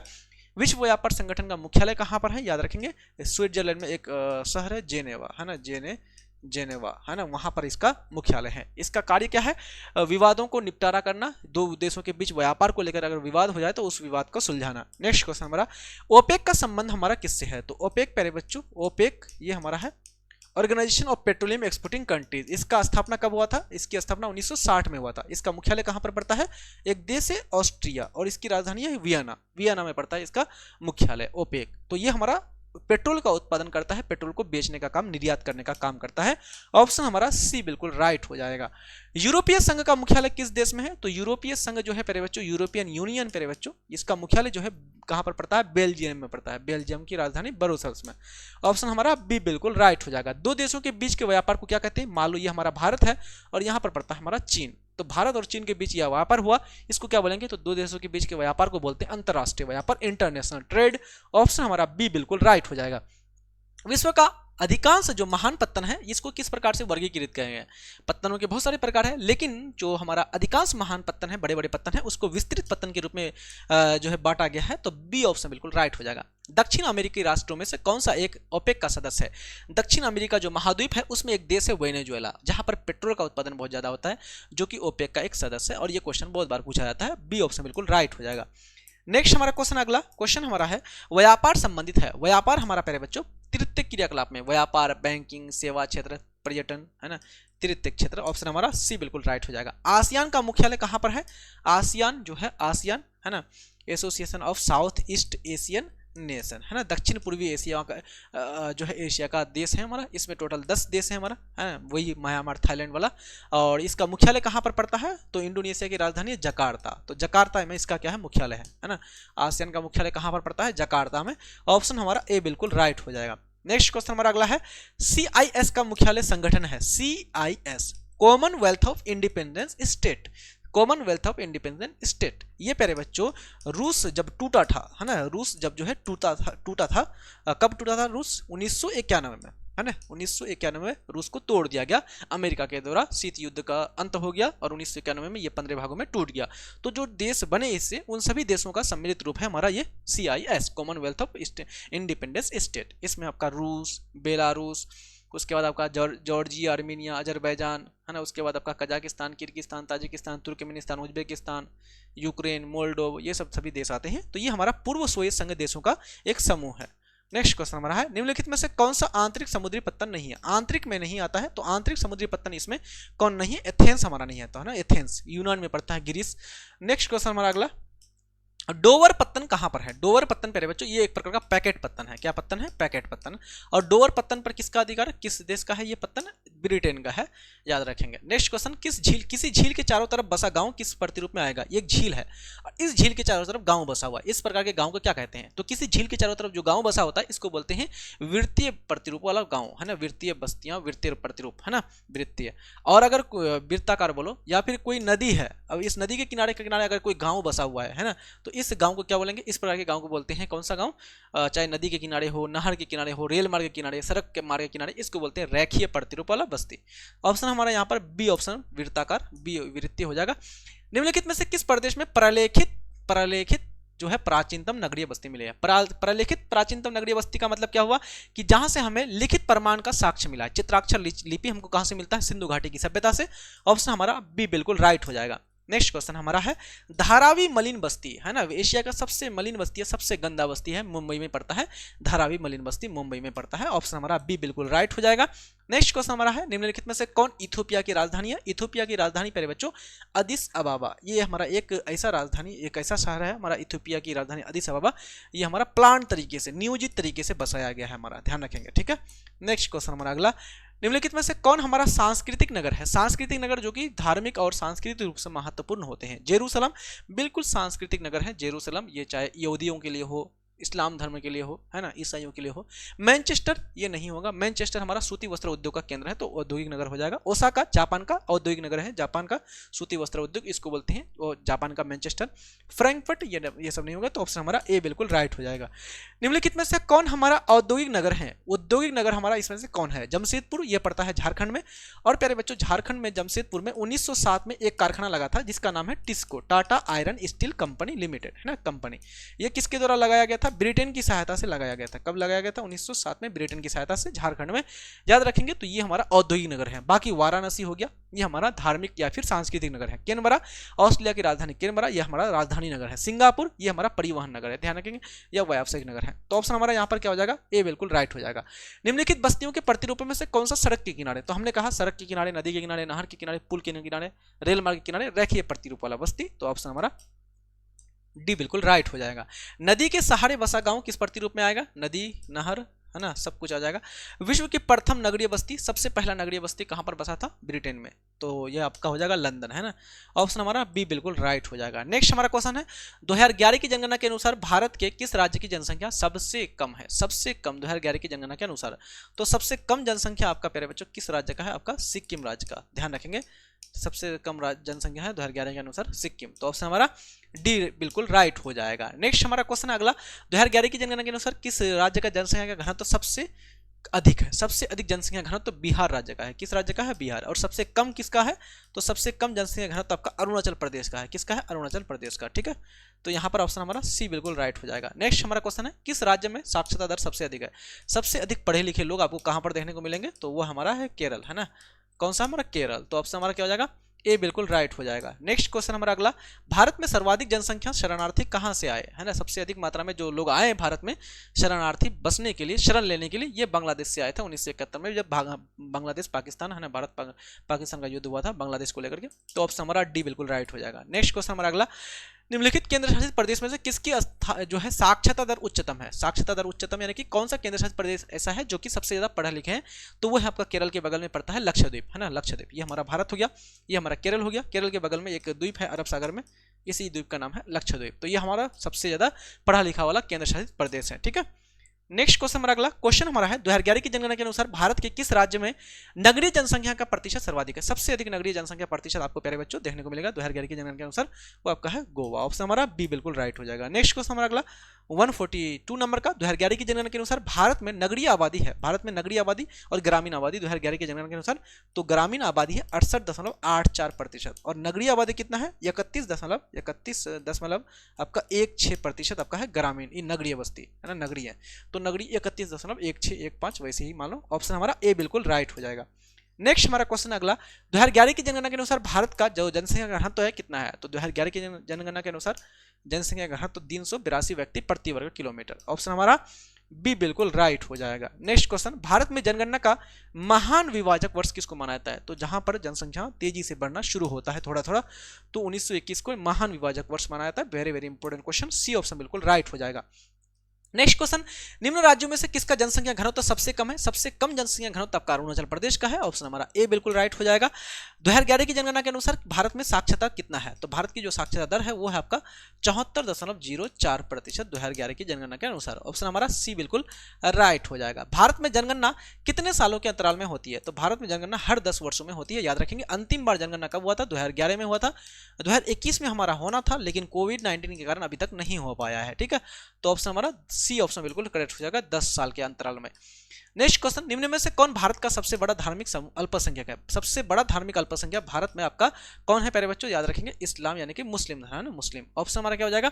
सी बिल्कुल राइट हो जाएगा। नेक्स्ट हमारा क्वेश्चन अगला भारत में अंतिम जनगणना कब हुई थी? तो अंतिम रूप से भारत में जो जनगणना हुई थी वो हुआ था आपका 2011 में, ठीक है। उसके बाद से नहीं हुआ है, तो ऑप्शन हमारा क्या हो जाएगा? सी बिल्कुल राइट हो जाएगा। निम्नलिखित में से कौन सा भारत में पुरुष प्रवास का मुख्य कारण है? पुरुष प्रवास का मुख्य कारण, तो पुरुष लोग ज्यादातर गांव से शहर में जाते हैं किसके कारण? रोजगार ढूंढने के लिए, काम ढूंढने के लिए, ठीक है। तो काम और रोजगार, ऑप्शन हमारा बी बिल्कुल राइट हो जाएगा। नेक्स्ट क्वेश्चन हमारा किस राज्य में सर्वाधिक संख्या में अप्रवासी आते हैं? यानी कि ज्यादातर लोग आपका बहुत सारे लोग अलग अलग क्षेत्रों से रहने के लिए कहां पर जाते हैं? महाराष्ट्र में जाते हैं, ठीक है। तो ऑप्शन हमारा बी बिल्कुल राइट हो जाएगा। नेक्स्ट क्वेश्चन हमारा किस राज्य में विवाह के बाद पति को अपना घर छोड़ करके पत्नी के घर पर जाकर रहना पड़ता है? इकलौता राज्य मेघालय, ये हमारा मेघालय। ऑप्शन हमारा बी बिल्कुल राइट हो जाएगा। यहाँ पर पत्नी अपने घर में रहती है, पति को घर पर जाना पड़ता है पत्नी के घर पर, ठीक है। भारत में स्त्रियों में सर्वाधिक प्रवास किसके कारण होता है? ज्यादातर जो स्त्रियां एक स्थान से दूसरे स्थान पर जाती है, इसका मुख्य कारण क्या है? विवाह होने के बाद ये स्त्रियां अपना घर को छोड़ देती हैं और दूसरे के घर में है ना, अपने पति के घर पर जाकर रहती है। तो ऑप्शन हमारा डी बिल्कुल राइट हो जाएगा। नेक्स्ट क्वेश्चन उपनिवेश काल में भारत से गए जो प्रवासी थे, मॉरिशस, वो कैरिबियाई जो देश थे, वहां पर जो गए थे तो क्या कार्य करते थे? तो वो रोपण कृषि में उनको लगाया गया था, है ना, रबर का उत्पादन करना, चाय, कॉफी, रबर, गन्ना, कपास, ये सब का उत्पादन में लगाया जाता था। नेक्स्ट क्वेश्चन हमारा प्राकृतिक आपदा किस प्रकार के कारण है? प्राकृतिक आपदा प्यारे बच्चों ये जो आता है प्राकृतिक आपदा, चाहे बाढ़ हो गया, भूकंप हो गया, सुनामी हो गया, ये सब हमारा पर्यावरणीय कारण है। ऑप्शन हमारा डी बिल्कुल राइट हो जाएगा। प्रवास का कौन सा हमारा कारण है? तो प्रवास का कारण कौन सा है? तो प्रवास का अपकर्ष और प्रतिकर्ष, ये दो प्रकार के कारक होते हैं। प्रवास के कारक हमारा दो प्रकार का। हमको पूछ रहा है कि प्रवास का कौन सा राजनीतिक कारक है? राजनीतिक होता है। सांस्कृतिक मतभेद नहीं, रोजगार के अवसर नहीं, बेहतर शिक्षा नहीं, शरणार्थी जो समस्या है ये राजनीतिक होता है। ऑप्शन हमारा डी बिल्कुल राइट हो जाएगा। नेक्स्ट क्वेश्चन हमारा अगला 157 नंबर का प्रवास का कौन सा परिणाम जो है शहरी क्षेत्रों पर दबाव बढ़ाने वाला होता है? तो शहरी क्षेत्र में ज्यादातर लोग जाके बस जाते हैं, तो इससे शहरी क्षेत्र की जनसंख्या बढ़ जाती है और जनसंख्या बढ़ जाने से क्या हो जाती है हमारा, है ना, तो परिणाम शहरी क्षेत्र पर दबाव बढ़ाने वाला, तो जनसंख्या में क्या हो जाती है? वृद्धि हो जाती है। रोजगार में वृद्धि नहीं, जनसंख्या में कमी ये भी नहीं होगा, सांस्कृतिक आदान प्रदान, है ना। तो पूछ रहा है कि शहरी क्षेत्रों पर दबाव बढ़ाने वाला, तो इससे हमारा क्या होता है जो है शहरीकरण, है ना, शहरीकरण। आपका ऑप्शन क्या हो जाएगा हमारा? प्रवास का कौन सा परिणाम शहरी क्षेत्रों पर दबाव बढ़ाने वाला होता है, ठीक है। तो ऑप्शन हमारा बी बिल्कुल राइट हो जाएगा। नेक्स्ट हमारा क्वेश्चन अगला क्वेश्चन हमारा है प्रवास का कौन सा परिणाम ग्रामीण क्षेत्रों में देखा जाता है? तो ग्रामीण क्षेत्र में प्यारे बच्चों ज्यादातर ग्रामीण क्षेत्र के लोग रोजगार और अवसरों की कमी के कारण वो दूसरी जगह पर जाकर के रहते हैं, काम करने चले जाते हैं। ऑप्शन हमारा बी बिल्कुल राइट हो जाएगा। प्रवास का कौन सा परिणाम आर्थिक असमानता का कारण बनता है? आर्थिक असमानता का कारण मतलब कि लोग जो है चले गए कहीं पर, तो ग्रामीण क्षेत्र में गरीबी ज़्यादा, शहरी क्षेत्र में अमीरी ज़्यादा, तो गरीबी और अमीरी के बीच जो खाई है ये बढ़ जाता है। ऑप्शन हमारा सी बिल्कुल राइट हो जाएगा। मानव विकास सूचकांक में भारत के निम्नलिखित राज्यों में से किसकी एक उच्चतम कोटि है? कोटि उच्चतम हमारा किसका है मानव विकास सूचकांक में? तो वो आपका कौन सा राज्य है? केरल है ना। और सबसे कम आपका निचले पायदान पर कौन सा राज्य हमारा? बिहार राज्य हमारा निचले पायदान पर है। नेक्स्ट क्वेश्चन, भारत के निम्नलिखित राज्यों में से किस एक में जो है हमारा स्त्री की साक्षरता जो है निम्नतम है? स्त्री की साक्षरता जो है निम्नतम है जम्मू कश्मीर, अरुणाचल प्रदेश, झारखंड, बिहार। तो वो आपका है स्त्री में साक्षरता आपका निम्नतम पूछा है, तो वो हमारा बिहार ही इसमें आगे है। ऑप्शन हमारा डी बिल्कुल राइट हो जाएगा। भारत के निम्नलिखित राज्यों में से किस में जो है 0 से 6 आयु वर्ग के बीच जो बच्चे हैं इसके लिंगानुपात कम है ना, निम्नतम है, तो ये आपका है हरियाणा राज्य। किस राज्य का? हरियाणा। ऑप्शन हमारा सी बिल्कुल राइट हो जाएगा। नेक्स्ट हमारा क्वेश्चन अगला क्वेश्चन हमारा, भारत के निम्नलिखित केंद्र शासित प्रदेशों में से किस एक की जो है साक्षरता दर हमारा उच्चतम है? तो ये हमने कह दिया पहले आपको, वो केंद्र शासित प्रदेश लक्षद्वीप है। ठीक है, भारत में निम्नलिखित राज्यों में से कुल जनसंख्या में गरीबी रेखा से नीचे निवासी जनसंख्या प्रतिशत सबसे कम है, यानी कि सबसे कम गरीबी कहां पर है? वो गोवा राज्य में है। ऑप्शन हमारा बी बिल्कुल राइट हो जाएगा। भारत के किस राज्य में साक्षरता दर सबसे कम है? सबसे कम पढ़े लिखे लोग आपको बिहार में देखने को मिलेंगे। ऑप्शन हमारा बी बिल्कुल राइट हो जाएगा। वर्ष 2011 में भारत के किस राज्य में स्त्री साक्षरता दर उच्चतम रही है? वर्ष 2011 में भारत के किस राज्य में स्त्री साक्षरता? तो ये आपका केरल है ना, चाहे पुरुष पूछे या फिर स्त्री, ये हमारा केरल हो जाएगा। भारत के किस राज्य में सर्वाधिक जीवन प्रत्याशा पाई जाती है? सर्वाधिक जीवन प्रत्याशा यानी कि जीवन सबसे ज्यादा लंबा जीते हैं कौन लोग भारत में? तो वो आपका है केरल के लोग। ठीक है, नेक्स्ट क्वेश्चन, मानवीय विकास रिपोर्ट के अनुसार मानव विकास के कौन कौन से सूचकांक बताए गए? तो मानव विकास रिपोर्ट के अनुसार 3 चीजों को शामिल करते हैं, शिक्षा है ना, जीवन प्रत्याशा और संसाधनों तक पहुंच, यानी कि आपके इनकम को भी दर्शाते हैं। तो ऑप्शन हमारा डी बिल्कुल इनमें से सभी राइट हो जाएगा। नेक्स्ट क्वेश्चन हमारा है, भारत में न्यूनतम मानव विकास रखने वाला राज्य कौन सा है? तो मानव विकास सूचकांक में प्रथम स्थान पर केरल और सबसे निचले पायदान पर आपका बिहार। तो ऑप्शन हमारा ए बिल्कुल राइट हो जाएगा। नेक्स्ट क्वेश्चन, भारत में न्यूनतम लिंगानुपात वाला राज्य हमने बताया आपको हरियाणा। सबसे पहले ग्रोस नेशनल हैप्पीनेस इंडेक्स किसने प्रस्तुत किया था? हंसी, यानी जो व्यक्ति जितना खुश जितना हैप्पी है ना, उसका मानव विकास उतना ज्यादा, ये हमारा भूटान। ऑप्शन हमारा बी बिल्कुल राइट हो जाएगा। नेक्स्ट क्वेश्चन हमारा अगला है, निम्नलिखित में से कौन सा कथन सही है? जो विकास है हमारा सकारात्मक होता है, विकास मात्रात्मक होता है, विकास हमेशा नकारात्मक होता है, विकास गुणात्मक होता है हमेशा। ये वाला बात याद रखेंगे तो डी ऑप्शन बिल्कुल राइट हो जाएगा। चलिए नेक्स्ट क्वेश्चन है 173 नंबर का, जमशेदपुर किस प्रकार का नगर है? झारखंड में पड़ता है जमशेदपुर, औद्योगिक नगर है। ऑप्शन हमारा ए बिल्कुल राइट हो जाएगा। नेक्स्ट क्वेश्चन हमारा, निम्नलिखित में से कौन सा भारतीय नगर गैरीसन नगर की श्रेणी में आता है? गैरीसन नगर बोलते हैं प्यारे बच्चों जहां पर सेना लोग रहते हैं, सैन्य नगर इसको बोलते हैं, है ना। तो ये हमारा अंबाला, पठानकोट, उधमपुर, मऊ ये सब आता है। तो हमारा इसमें अगर देखेंगे तो हमारा कौन इसमें नहीं है, आपको पूछ रहा है, तो अजमेर ये नहीं है। ये हमारा क्या है? अजमेर सांस्कृतिक और धार्मिक नगर है, यहाँ पर ख्वाजा मोइनुद्दीन चिश्ती का दरगाह है। ठीक है, बाकी ये आपका अंबाला हो गया, जालंधर हो गया, बबीना हो गया, ये सब के सब हमारा सैन्य नगर है। तो ए ऑप्शन बिल्कुल राइट हो जाएगा। निम्नलिखित में से कौन सा भारतीय नगर शैक्षणिक नगर नहीं है? शैक्षणिक नगर इसमें से कौन नहीं है? रुड़की, IIT रुड़की, यहाँ पर Indian Institute of Technology, JEE Mains निकालने के बाद बच्चे पहुंचते हैं एडवांस निकालने। प्रयागराज हब है हमारा पढ़ाई के लिए, प्रयागराज है ना, बनारस हिंदू यूनिवर्सिटी, यहाँ पर BHU इधर ही पढ़ते हैं ना आसपास, है ना। फिर ऐसे भी हमारा बहुत इंपॉर्टेंट अहमदाबाद, ये अहमदाबाद प्यारे बच्चों ध्यान रखेंगे, अहमदाबाद जो है हमारा ये पड़ता है कहाँ पर? एक तरह से हमारा गुजरात में पड़ता है। और अहमदाबाद जो है हमारा ये धार्मिक नगर, ये हमारा क्या है? अहमदाबाद हमारा औद्योगिक नगर है। क्या है? औद्योगिक नगर। यहाँ पे सूती वस्त्र उद्योग का केंद्र है हमारा अहमदाबाद में। ठीक है, तो ये हमारा नहीं है शैक्षणिक नगर, तो सी ऑप्शन बिल्कुल राइट हो जाएगा। निम्न में से कौन प्राचीन नगर है? भोपाल, गंगानगर, पटना। तो पटना हमारा सबसे प्राचीन नगर है। इसका पटना का जो है प्राचीन नाम क्या है? पाटलिपुत्र, है ना। और ये पाटलिपुत्र नाम किसने दिया था? उदयन ने दिया था। ये बसाया था किसने? पाटलिपुत्र को उदयन ने बसाया था। नेक्स्ट क्वेश्चन हमारा, भिलाई किस वर्ग का नगर है? भिलाई, तो भिलाई हमारा यहाँ पर एक है लौह इस्पात कारखाना, ये हमारा छत्तीसगढ़ में पड़ता है। तो ये हमारा एक तरह से औद्योगिक नगर मानो, या फिर यहाँ पर इसको खनन नगर मान सकते हो। ऑप्शन हमारा सी बिल्कुल राइट हो जाएगा। नेक्स्ट क्वेश्चन हमारा 178 नंबर का, कौन सा नगर नदी के तट पर अवस्थित नहीं है? आगरा, आगरा प्यारे बच्चों ये यमुना नदी के किनारे है। भोपाल ये किसी भी नदी के किनारे नहीं है। पटना ये गंगा नदी के किनारे है। कोलकाता ये हुगली नदी के किनारे है। तो ऑप्शन हमारा यहाँ पर बी बिल्कुल राइट हो जाएगा। मेगानगर की जनसंख्या कितनी होती है? मेगानगर 50 लाख से अधिक होती है जनसंख्या मेगा नगर की। ऑप्शन हमारा जो है बी बिल्कुल राइट हो जाएगा। इनमें से कौन सा सबसे जो है नगर सबसे बाद में बसाया गया, सबसे बाद में जो नगर बसाया गया है प्लान तरीके से, बहुत ज्यादा नियोजित तरीके से, वो है अदिस अबाबा। ये अदिस अबाबा किसकी राजधानी? इथोपिया की। अदिस अबाबा का मतलब क्या होता है? नवीन पुष्प, नया फूल, ठीक है, नया फूल, नवीन पुष्प। नेक्स्ट क्वेश्चन, क्वेश्चन नंबर 181, उत्तर पूर्वी राज्य है, उत्तर पूर्वी राज्य इसमें से कौन सा हमारा देखेंगे? बिहार, ये उत्तर राज्य है, ये हमारा पूर्वी राज्य है। केरल दक्षिणी राज्य है, लेकिन ये हमारा उत्तर पूर्वी राज्य है। निम्न में उत्तर भारत में अवस्थित नगर कौन सा है? उत्तर भारत में कौन सा नगर है? ध्यान रखेंगे, जल्दी से बताइए, उत्तर भारत में नगर कौन सा है? पुणे हमारा, ये हमारा पश्चिम में महाराष्ट्र में पड़ता है, तो पुणे होगा नहीं। चेन्नई ये हमारा तमिलनाडु में पड़ता है, तो ये हमारा दक्षिण में चला गया। कोच्चि ये हमारा केरल में पड़ता है, तो ये हमारा दक्षिण में चला गया।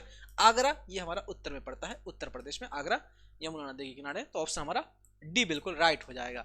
निम्नलिखित में से कौन सा भू उपयोग संवर्ग नहीं है? भू उपयोग संवर्ग ये हमारा 9 वर्गों में बांटा गया है, लेकिन इसमें हमारा जो सीमांत भूमि है ये नहीं है, तो ऑप्शन हमारा बी बिल्कुल राइट हो जाएगा। नेक्स्ट क्वेश्चन 184 नंबर का, निम्नलिखित में से कौन सा सिंचित क्षेत्र में भू निम्नीकरण का मुख्य प्रकार है ना? मुख्य प्रकार, भू निम्नीकरण का मुख्य प्रकार इसमें से कौन सा है? अवनिक प्रदर्शन। तो प्यारे बच्चों, जहां पर सिंचाई ज्यादा होता है, तो सिंचाई के कारण जो मिट्टी में खनिज लवण होते हैं ना, है ना, लवण जो होता है, लवण मिट्टी में, तो ये लवण की मात्रा बढ़ जाती है, और इससे हमें मिट्टी में लवण की मात्रा, नमक की मात्रा बढ़ने से मृदा लवणता का गुण आ जाता है, जिससे मिट्टी की क्षमता घट जाती है। तो सी ऑप्शन बिल्कुल राइट हो जाएगा। भारत में हरित क्रांति कब शुरुआत किया गया था? 1960 के दशक में शुरू किया गया था। एग्जैक्ट तिथि पूछे 1966-67 में शुरू किया गया था। अगर पंचवर्षीय योजना पूछे तो तीसरी पंचवर्षीय योजना में शुरू किया गया था। इसके जनक कौन है?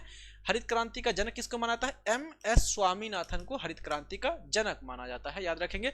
हरित क्रांति में प्यारे बच्चों गेहूं और चावल के उत्पादन पर बहुत ज्यादा ध्यान दिया गया था। गेहूं और चावल, हरित क्रांति का सबसे ज्यादा जो प्रभाव पड़ा था प्यारे बच्चों, वो आपका हरियाणा में, पंजाब में और साथ साथ में उत्तर प्रदेश में सबसे ज्यादा प्रभाव पड़ा था। तो 1960 का दशक, बी ऑप्शन बिल्कुल राइट हो जाएगा। नेक्स्ट क्वेश्चन हमारा, भारत में चावल का सबसे बड़ा उत्पादक राज्य कौन सा है? सबसे बड़ा चावल का उत्पादन करने वाला राज्य हमारा पश्चिम बंगाल, ऑप्शन सी बिल्कुल राइट हो जाएगा। खरीफ फसल की कृषि ऋतु क्या है? तो खरीफ फसल कब से कब तक? जून में बोया जाता है, सितंबर में काट लिया जाता है, तो जून से सितंबर खरीफ फसल प्यारे बच्चों। इसके अंतर्गत हमारा चावल आ जाता है, याद रखेंगे, चावल हमारा हो गया। इसके अंतर्गत हमारा जो है एक तरह से गन्ना हो गया। इसके बाद हमारा कपास हो जाएगा, है ना, कपास हो जाएगा। मक्का, है ना, मक्का भी आ जाएगा, ठीक। तो ये हमारा हो जाएगा।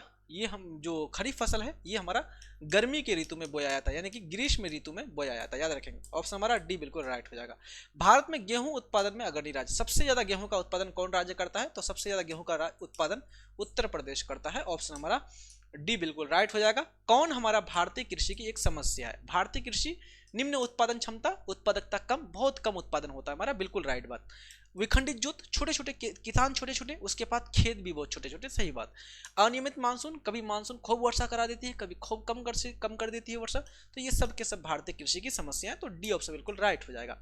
नेक्स्ट क्वेश्चन, निम्नलिखित राज्यों में से कौन कपास उत्पादक नहीं है? कपास का उत्पादन इसमें से कौन नहीं है? तो याद रखेंगे आंध्र प्रदेश, महाराष्ट्र, हरियाणा, ये सब के सब कपास का उत्पादन करते हैं, लेकिन छत्तीसगढ़ हमारा नहीं करता है।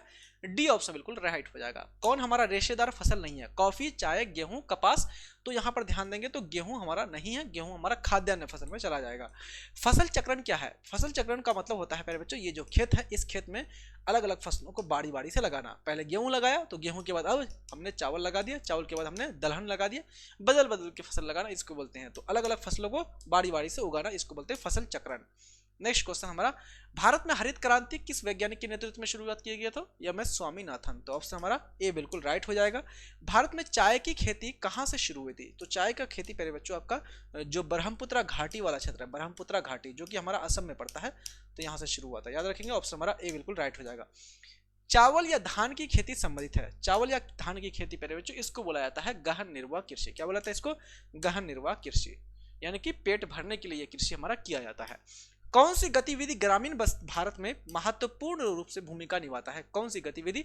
मछली पालना, खनन, शिकार करना, पशुपालन। तो आपको ग्रामीण बस्ती की बात कर रहे हैं प्यारे बच्चों, तो ग्रामीण क्षेत्र में आपको पशुपालन अच्छा खासा आपको देखने को मिलता है, कृषि और पशुपालन, ठीक है।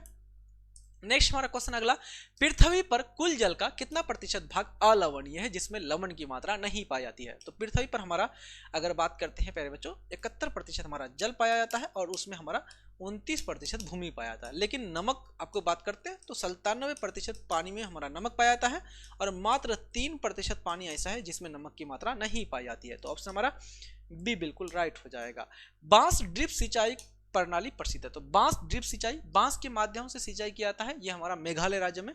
तो ऑप्शन हमारा सी बिल्कुल राइट हो जाएगा। नेक्स्ट हमारा क्वेश्चन अगला, सरदार सरोवर परियोजना प्यारे बच्चों आपका याद रखना है किस नदी पर बनाया गया है सरदार सरोवर परियोजना? ये हमारा नर्मदा नदी पर बनाया गया है सरदार सरोवर परियोजना। तो ये परियोजना जब बनाया गया था बांध, तो उस समय एक आंदोलन चला था जिसका नाम था नर्मदा बचाओ आंदोलन। इस आंदोलन का नेतृत्व मेधा पाटेकर साहब ने किया था। ऑप्शन हमारा ए बिल्कुल राइट हो जाएगा। नेक्स्ट क्वेश्चन, हीराकुंड परियोजना अवस्थित है। हीराकुंड परियोजना हमारा जो है किस नदी पर बनाया गया है? तो वो हमारा महानदी पर बनाया गया था। कहां पर है?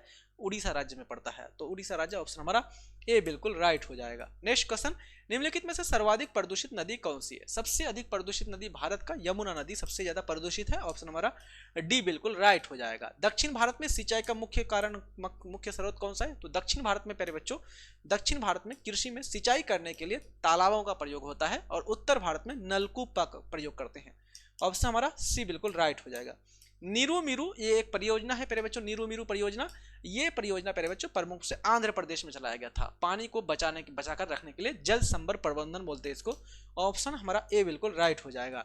समस्त पृथ्वी पर कितना प्रतिशत हमारा जल पाया जाता है? तो पूरी पृथ्वी पर 71% भाग पर आपका पानी पाया जाता है, 29% पानी भाग पर हमारा भूमि पाया जाता है। नीरू मीरू जो परियोजना है प्यारे बच्चों, ये भारत में किस राज्य में चलाया गया था? आंध्र प्रदेश, अभी हमने कहा आपको। तो ऑप्शन हमारा ए बिल्कुल राइट हो जाएगा। भारत का प्रथम राज्य ऐसा कौन सा है जिसने प्रत्येक घर में जल को संग्रहण करने के लिए एक संरचना का निर्माण करना अनिवार्य कर दिया है कि प्रत्येक घर में कुआं होना चाहिए या गड्ढा होना चाहिए जहां पर बरसात का पानी जाके जम जाए? ये हमारा तमिलनाडु राज्य में किया था। किस राज्य ने? तमिलनाडु। निम्नलिखित दक्षिण भारतीय राज्यों में से किस राज्य में भौम जल उपयोग का प्रतिशत अन्य राज्यों की तुलना में बहुत ज्यादा है? तो ये हमारा तमिलनाडु है, क्योंकि यहाँ पर जल संभर प्रबंधन को अनिवार्य कर दिया गया था। तो ऑप्शन हमारा ए बिल्कुल राइट हो जाएगा। नेक्स्ट क्वेश्चन हमारा, हीराकुंड बांध किस नदी पर बनाया गया था? हीराकुंड बांध हमारा महानदी पर उड़ीसा राज्य में बनाया गया है। ऑप्शन हमारा डी बिल्कुल राइट हो जाएगा। पश्चिम भारत की नदी बेसिन कौन सा है? नदी बेसिन किसको बोलते हैं? ये नदी बह रही है और ये नदी अपने बहने के साथ ये होना इस क्षेत्र के पानी को अपने साथ लेके जा रहा है। तो इस नदी के इस पूरे क्षेत्र को बोलते हैं बेसिन। तो प्यारे बच्चों बात करते हैं इसमें कि पश्चिम भारत की नदी बेसिन कौन सा है, यानी कि पश्चिम भारत में कौन सी नदी इसमें से बह रही है हमारा। तो ध्यान दीजिए, ये हमारा भारत हो गया। इसमें हमारा माही नदी प्यारे बच्चों आपका गुजरात वाला क्षेत्र में बहता है। कावेरी नदी दक्षिण भारत में बहता है। गंगा नदी उत्तर भारत में बहता है। कोसी नदी उत्तर भारत में। तो पश्चिम भारत में आपको बात करते हैं तो ये आपका पश्चिम भारत में कौन सी नदी? माही बेसिन, माही नदी। भूमिगत जल के अति विदोहन से, बहुत ज्यादा जल का उपयोग करने से, भूमिगत जल का उपयोग करने से हमारा जो है कौन कौन सा राज्य है जहां पर आर्सेनिक का तत्व, आर्सेनिक जो तत्व है इसका संकेंद्रण बढ़ गया है? यह आपका प्यारे बच्चों पश्चिम बंगाल और बिहार राज्य है। यहाँ पर आर्सेनिक तत्व पानी में मात्रा इसकी बढ़ गया है। ठीक है, तो ऑप्शन हमारा ए बिल्कुल राइट हो जाएगा। निम्नलिखित में से किस राज्य में जो है प्रमुख तेल क्षेत्र स्थित है? तो तेल क्षेत्र हमारा 3 राज्य में है, असम, गुजरात, महाराष्ट्र। असम में हमारा डिगबोई और नाहरकटिया, और गुजरात में अंकलेश्वर, महाराष्ट्र में मुंबई हाई। तो ऑप्शन हमारा क्या हो जाएगा? असम। ऑप्शन हमारा ए बिल्कुल राइट हो जाएगा। निम्नलिखित में से किस स्थान पर पहला परमाणु ऊर्जा केंद्र लगाया था? पहला परमाणु स्टेशन ये लगाया गया था तारापुर में। कब लगाया गया था? तारापुर में 1969 में। और ये तारापुर कहां पर है? याद रखेंगे महाराष्ट्र राज्य में है। कहां पर है? महाराष्ट्र में। नेक्स्ट क्वेश्चन हमारा अगला, निम्नलिखित में से कौन सा खनिज भूरा हीरा के नाम से जाना था? किस खनिज को भूरा हीरा कहते हैं? तो प्यारे बच्चों जो लिग्नाइट नाम का कोयला होता है ना, कोयला हमारा 4 प्रकार के होते हैं। कितने प्रकार के कोयला? 4 प्रकार का, एंथ्रासाइट, बिटुमिनस, लिग्नाइट और पीट। तो सबसे बढ़िया क्वालिटी का कोयला होता है एंथ्रासाइट, और सबसे ज्यादा भारत में पाया जाता है 80% कोयला ये हमारा बिटुमिनस, और जो हमारा लिग्नाइट कोयला है इसी को कहते हैं भूरा हीरा। ऑप्शन हमारा सी बिल्कुल राइट हो जाएगा।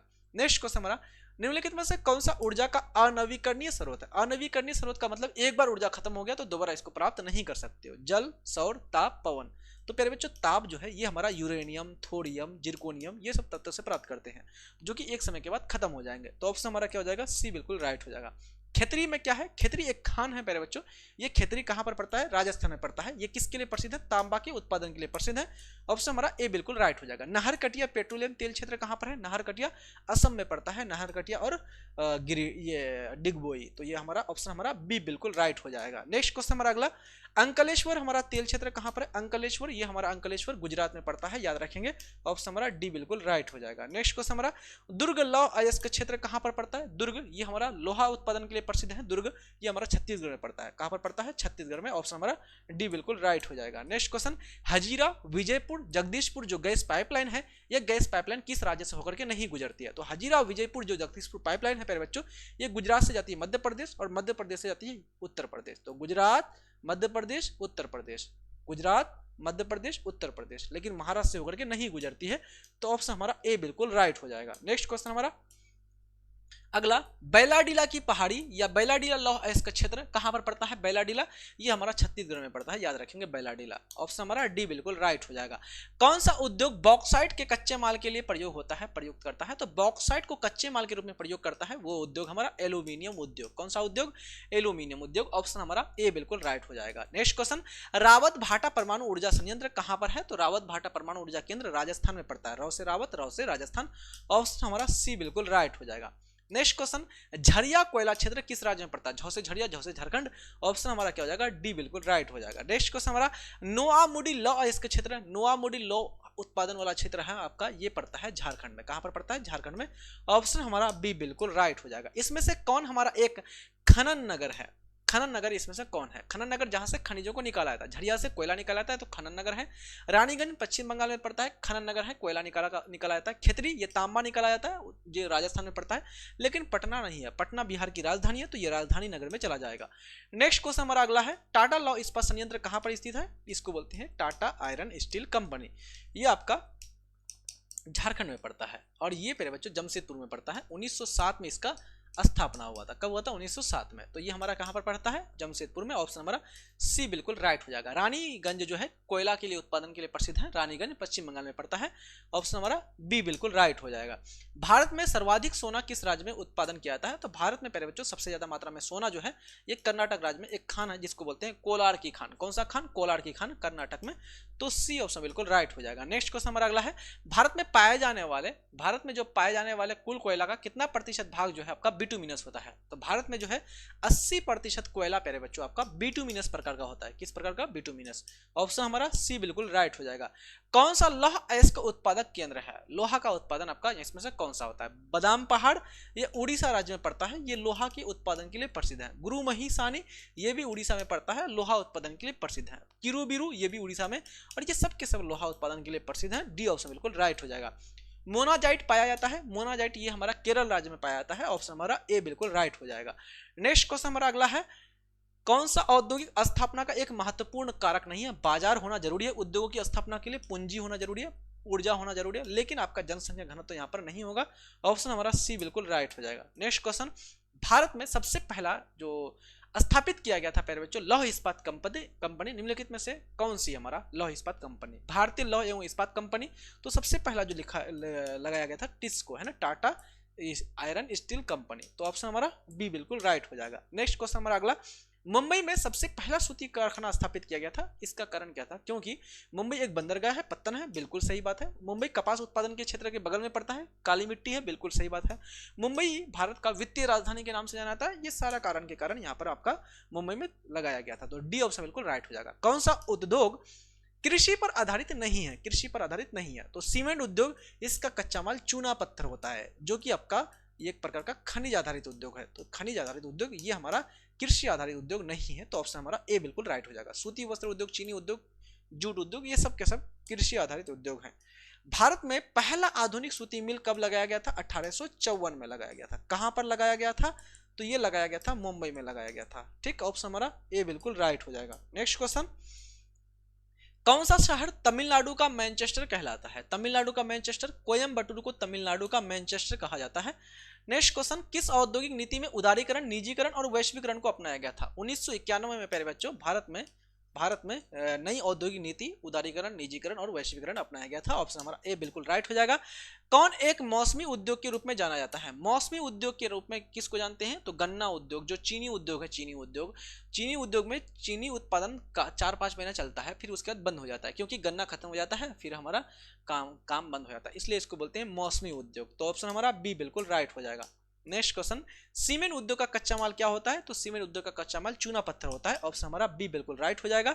नेक्स्ट क्वेश्चन हमारा अगला है, टिस्को की स्थापना कब हुआ था? हमने 2 बार बता दिया, 1907 में टिस्को का स्थापना हुआ था। ए ऑप्शन बिल्कुल राइट हो जाएगा। भारत में पहला आधुनिक सूती मिल हमने कई बार बताया आपको, मुंबई में 1854 में। तो ऑप्शन हमारा सी बिल्कुल राइट हो जाएगा। जापान का मैनचेस्टर किसे कहते हैं? ये क्वेश्चन हमने बता दिया आपको। भारत का मैनचेस्टर अहमदाबाद को, तमिलनाडु का मैनचेस्टर कोयम्बटूर को, और जापान का मैनचेस्टर ओसाका को। तो बी ऑप्शन बिल्कुल राइट हो जाएगा।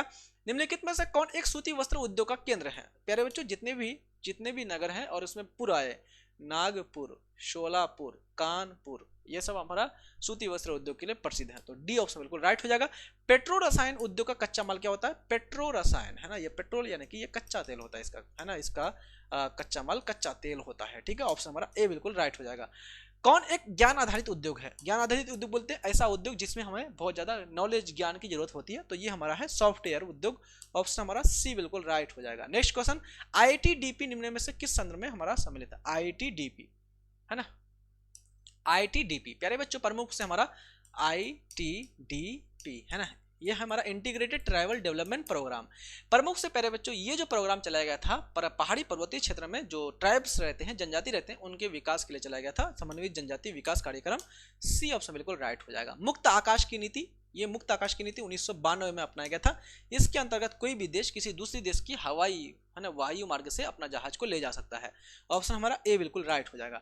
नीति आयोग की स्थापना कब हुआ था? योजना आयोग का स्थापना गठन 1950 में, नीति आयोग की स्थापना 2015 में हुआ था। तो ऑप्शन हमारा क्या हो जाएगा?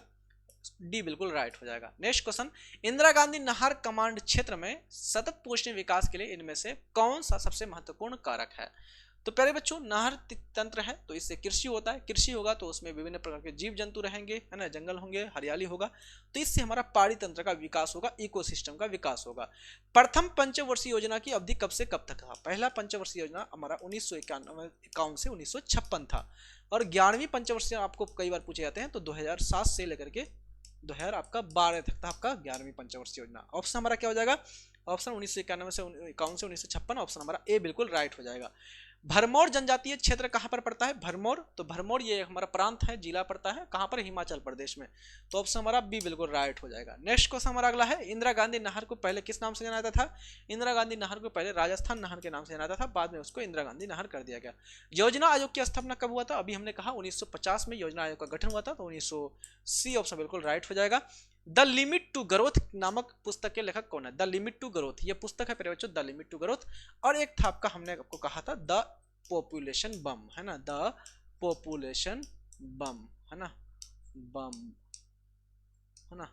तो ये हमारा प्यारे बच्चों द लिमिट टू ग्रोथ किसके द्वारा लिखा गया है? मिडोज के द्वारा। और द पॉपुलेशन बम नाम का पुस्तक जो है ये लिखा गया एहरलिच के द्वारा। तो ऑप्शन हमारा बी बिल्कुल राइट हो जाएगा। नेक्स्ट क्वेश्चन 256 नंबर का, प्रादेशिक असमानता का कारण क्या है? प्रादेश यानी कि दो अलग अलग प्रदेशों में जो असमानता है कि भाई गुजरात, मुंबई बहुत ज्यादा विकसित कर गया, डेवलप कर गया, बिहार अभी भी पीछे है। तो कारण क्या है इसका? कि प्राकृतिक संसाधनों का असमान वितरण, बिल्कुल असमान वितरण, कहीं पर संसाधन ज्यादा, कहीं पर संसाधन कम। जनसंख्या घनत्व में अंतर, बिल्कुल जनसंख्या घनत्व में अंतर, बिहार जनसंख्या से भरा पड़ा है। अन्य राज्यों को देखो, कर्नाटक में चले जाओ, अन्य राज्यों में जाओ, आपको कम। सरकारी नीति की बात करते हैं तो सरकार की नीतियां भी बहुत ज्यादा डिपेंड करती है कि सरकार किसी राज्य में बहुत बढ़िया बढ़िया पॉलिसी अपनाती है ना, और किसी राज्य में ध्यान ही नहीं देता सही तरीके से। तो डी ऑप्शन बिल्कुल राइट हो जाएगा। नेक्स्ट क्वेश्चन हमारा, भारत में विश्व की सबसे सर्वोच्च सड़क कौन सी है? तो विश्व की सर्वोच्च सड़क हमारा लेह से मनाली। कौन सा? लेह से मनाली। ऑप्शन हमारा बी बिल्कुल राइट हो जाएगा। कोंकण रेलवे किस राज्य से होकर के हमारा गुजरती है? तो कोंकण रेलवे प्यारे बच्चों महाराष्ट्र, महाराष्ट्र से गोवा, गोवा से हमारा कर्नाटक। तो ये हमारा महाराष्ट्र, गोवा, कर्नाटक 3 राज्यों से होकर गुजरती है। तो महाराष्ट्र, गोवा, कर्नाटक, सी ऑप्शन बिल्कुल राइट हो जाएगा। भारतीय राष्ट्रीय राजमार्ग प्राधिकरण, इसको बोलते हैं प्यारे बच्चों NHAI, है ना, नेशनल हाईवे अथॉरिटी ऑफ, है ना, national national highway authority of India. इसका स्थापना कब हुआ था? 1995। जितने भी हमारा NH होते हैं, है ना, नेशनल हाईवे होते हैं, उन सब का निर्माण करने का काम करता है। ऑप्शन हमारा बी बिल्कुल राइट हो जाएगा। संदेशों का आदान प्रदान क्या कहलाता है? संचार कहलाता है। भारत की प्रथम रेलवे लाइन निम्नलिखित में से किन नगरों के मध्य हमारा निर्मित की गई थी? पहला जो रेल लाइन बिछाया गया था 1853 में, कहां से कहां तक? हमारा मुंबई से लेकर के थाने के बीच, ठीक है। ऑप्शन हमारा क्या हो जाएगा? बी बिल्कुल राइट हो जाएगा। नेक्स्ट क्वेश्चन हमारा अगला क्वेश्चन है हमारा, दक्षिणी पूर्वी रेलवे का मुख्यालय कहां पर है? दक्षिणी पूर्वी रेलवे, तो ये हमारा दक्षिण पूर्व, दक्षिण में हमारा पूर्व, तो यहाँ पर आपका कोलकाता में है। ऑप्शन हमारा क्या हो जाएगा? सी बिल्कुल राइट हो जाएगा। भारत के राष्ट्रीय जलमार्ग संख्या 2 का विस्तार कहां से कहां तक है? राष्ट्रीय जलमार्ग संख्या 1 प्यारे बच्चों ये हमारा गंगा नदी पर है। किस नदी पर है? गंगा नदी पर। कहां से कहां तक? इलाहाबाद से प्यारे बच्चों आपका पड़ता है हल्दिया, ये हमारा पहला। दूसरा हमारा राष्ट्रीय जलमार्ग संख्या ये हमारा ब्रह्मपुत्रा नदी पर है। किस नदी पर? ब्रह्मपुत्रा। कहां से कहां तक? सदिया से धुबरी, सदिया से धुबरी के बीच हमारा ये दूसरा वाला है, तो सदिया से धुबरी। ऑप्शन हमारा बी बिल्कुल राइट हो जाएगा। निम्नलिखित में से कौन हमारा पूर्वी मध्य रेलवे का क्या है? मुख्यालय है। पूर्वी, ये हमारा पूर्व में मध्य रेलवे, ये हमारा हाजीपुर वैशाली में पड़ता है, बिहार। ऑप्शन हमारा डी बिल्कुल राइट हो जाएगा। नेक्स्ट क्वेश्चन हमारा अगला है 265 नंबर का, भारत में वायु परिवहन सेवा की शुरुआत कब से हुआ था? 1911 में हुआ था। ऑप्शन हमारा बी बिल्कुल राइट हो जाएगा। पूर्व पश्चिम गलियारा जोड़ता है, पूर्व से पश्चिम जो गलियारा है प्यारे बच्चों, ये सड़क जाती है पूर्व से पश्चिम, ये हमारा तो पूर्व में हमारा है असम का सिलचर, और ये हमारा गुजरात का पोरबंदर, इन दोनों को जोड़ने का काम करता है। तो असम के सिलचर से गुजरात के पोरबंदर। ऑप्शन हमारा डी बिल्कुल राइट हो जाएगा।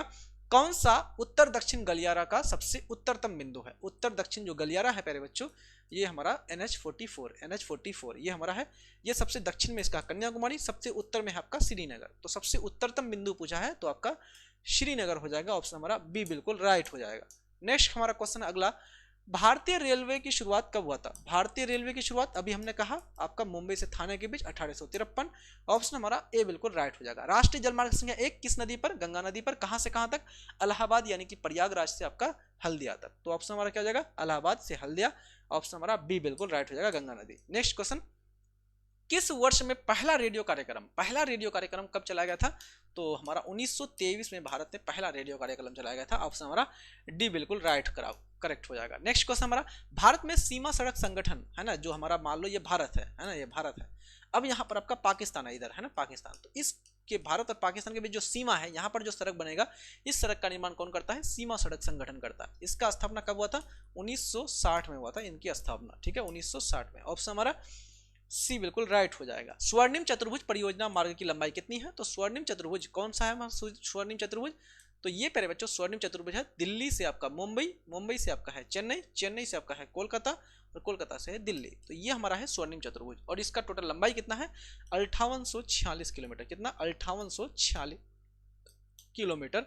ऑप्शन हमारा बी बिल्कुल राइट हो जाएगा।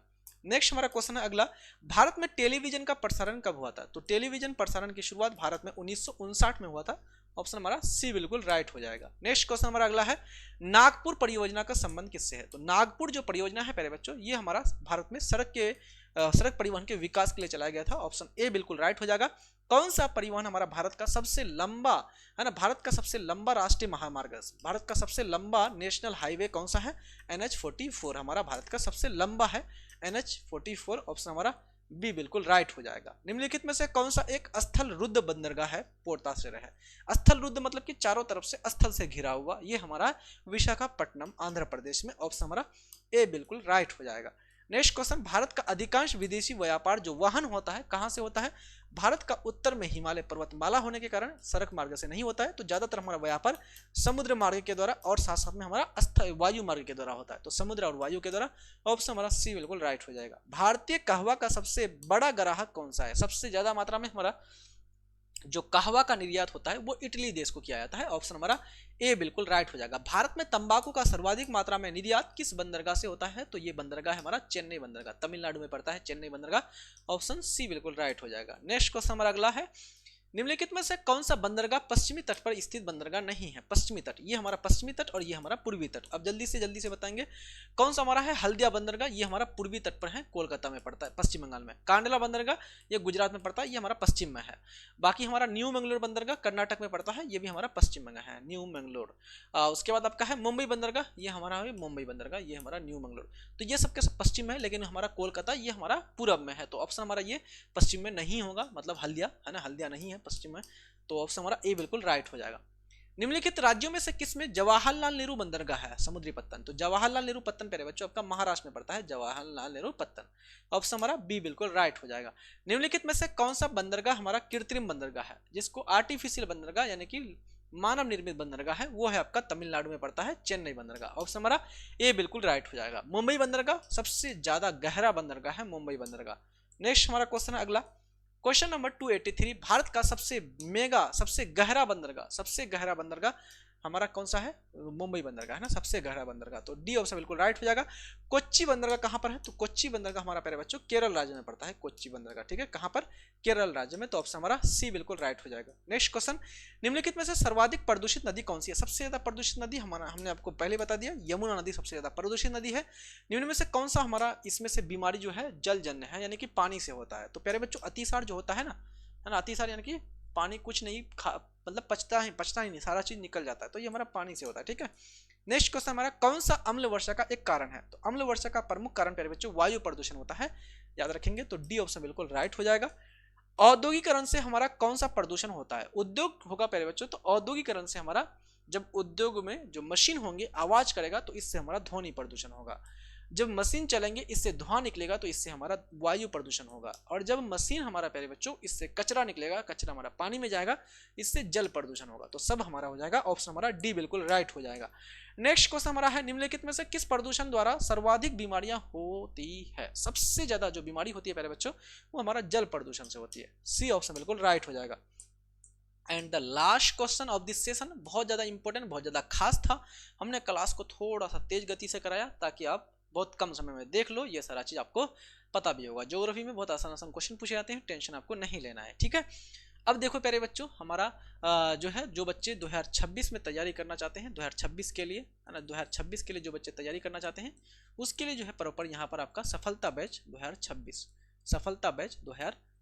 जो है शुरू हो गया है बैच, है ना। जो भी आपके भाई बंधु हैं, दोस्त यार हैं, कोई भी बच्चे पढ़ना चाहते हैं तो पढ़ सकते हैं। सभी बोर्ड्स के लिए हैं, बिहार बोर्ड का तो अलग से है ही, अदर बोर्ड्स के लिए हैं। अदर बोर्ड में आपका हिंदी और इंग्लिश का जो बुक को नहीं पढ़ाया जाता है, किताब को, बाकी हिंदी का व्याकरण, इंग्लिश का grammar, polity, geography, economics, history, सारे सब्जेक्ट, सोशियोलॉजी, साइकोलॉजी, सारा चीज आपको पढ़ाया जाता है, ठीक है।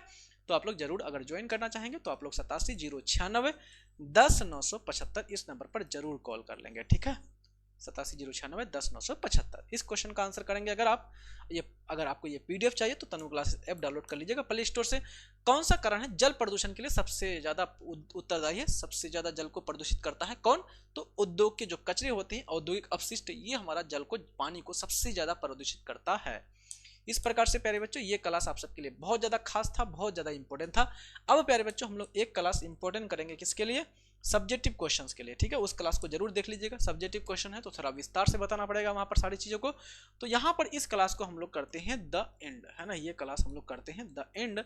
आई होप कि आप लोग को सारी चीजें बेहतरीन तरीके से समझ में आ गया होगा, कहीं पर किसी प्रकार की समस्या नहीं रहा होगा। आप एग्जाम देने जा रहे हैं अगर, तो आप इस क्लास को जरूर देख करके जाइएगा। पढ़ते रहिए अच्छी तरह से। मिलते हैं नेक्स्ट वीडियो में, तब तक के लिए जय हिंद, धन्यवाद एंड बाय, टेक केयर।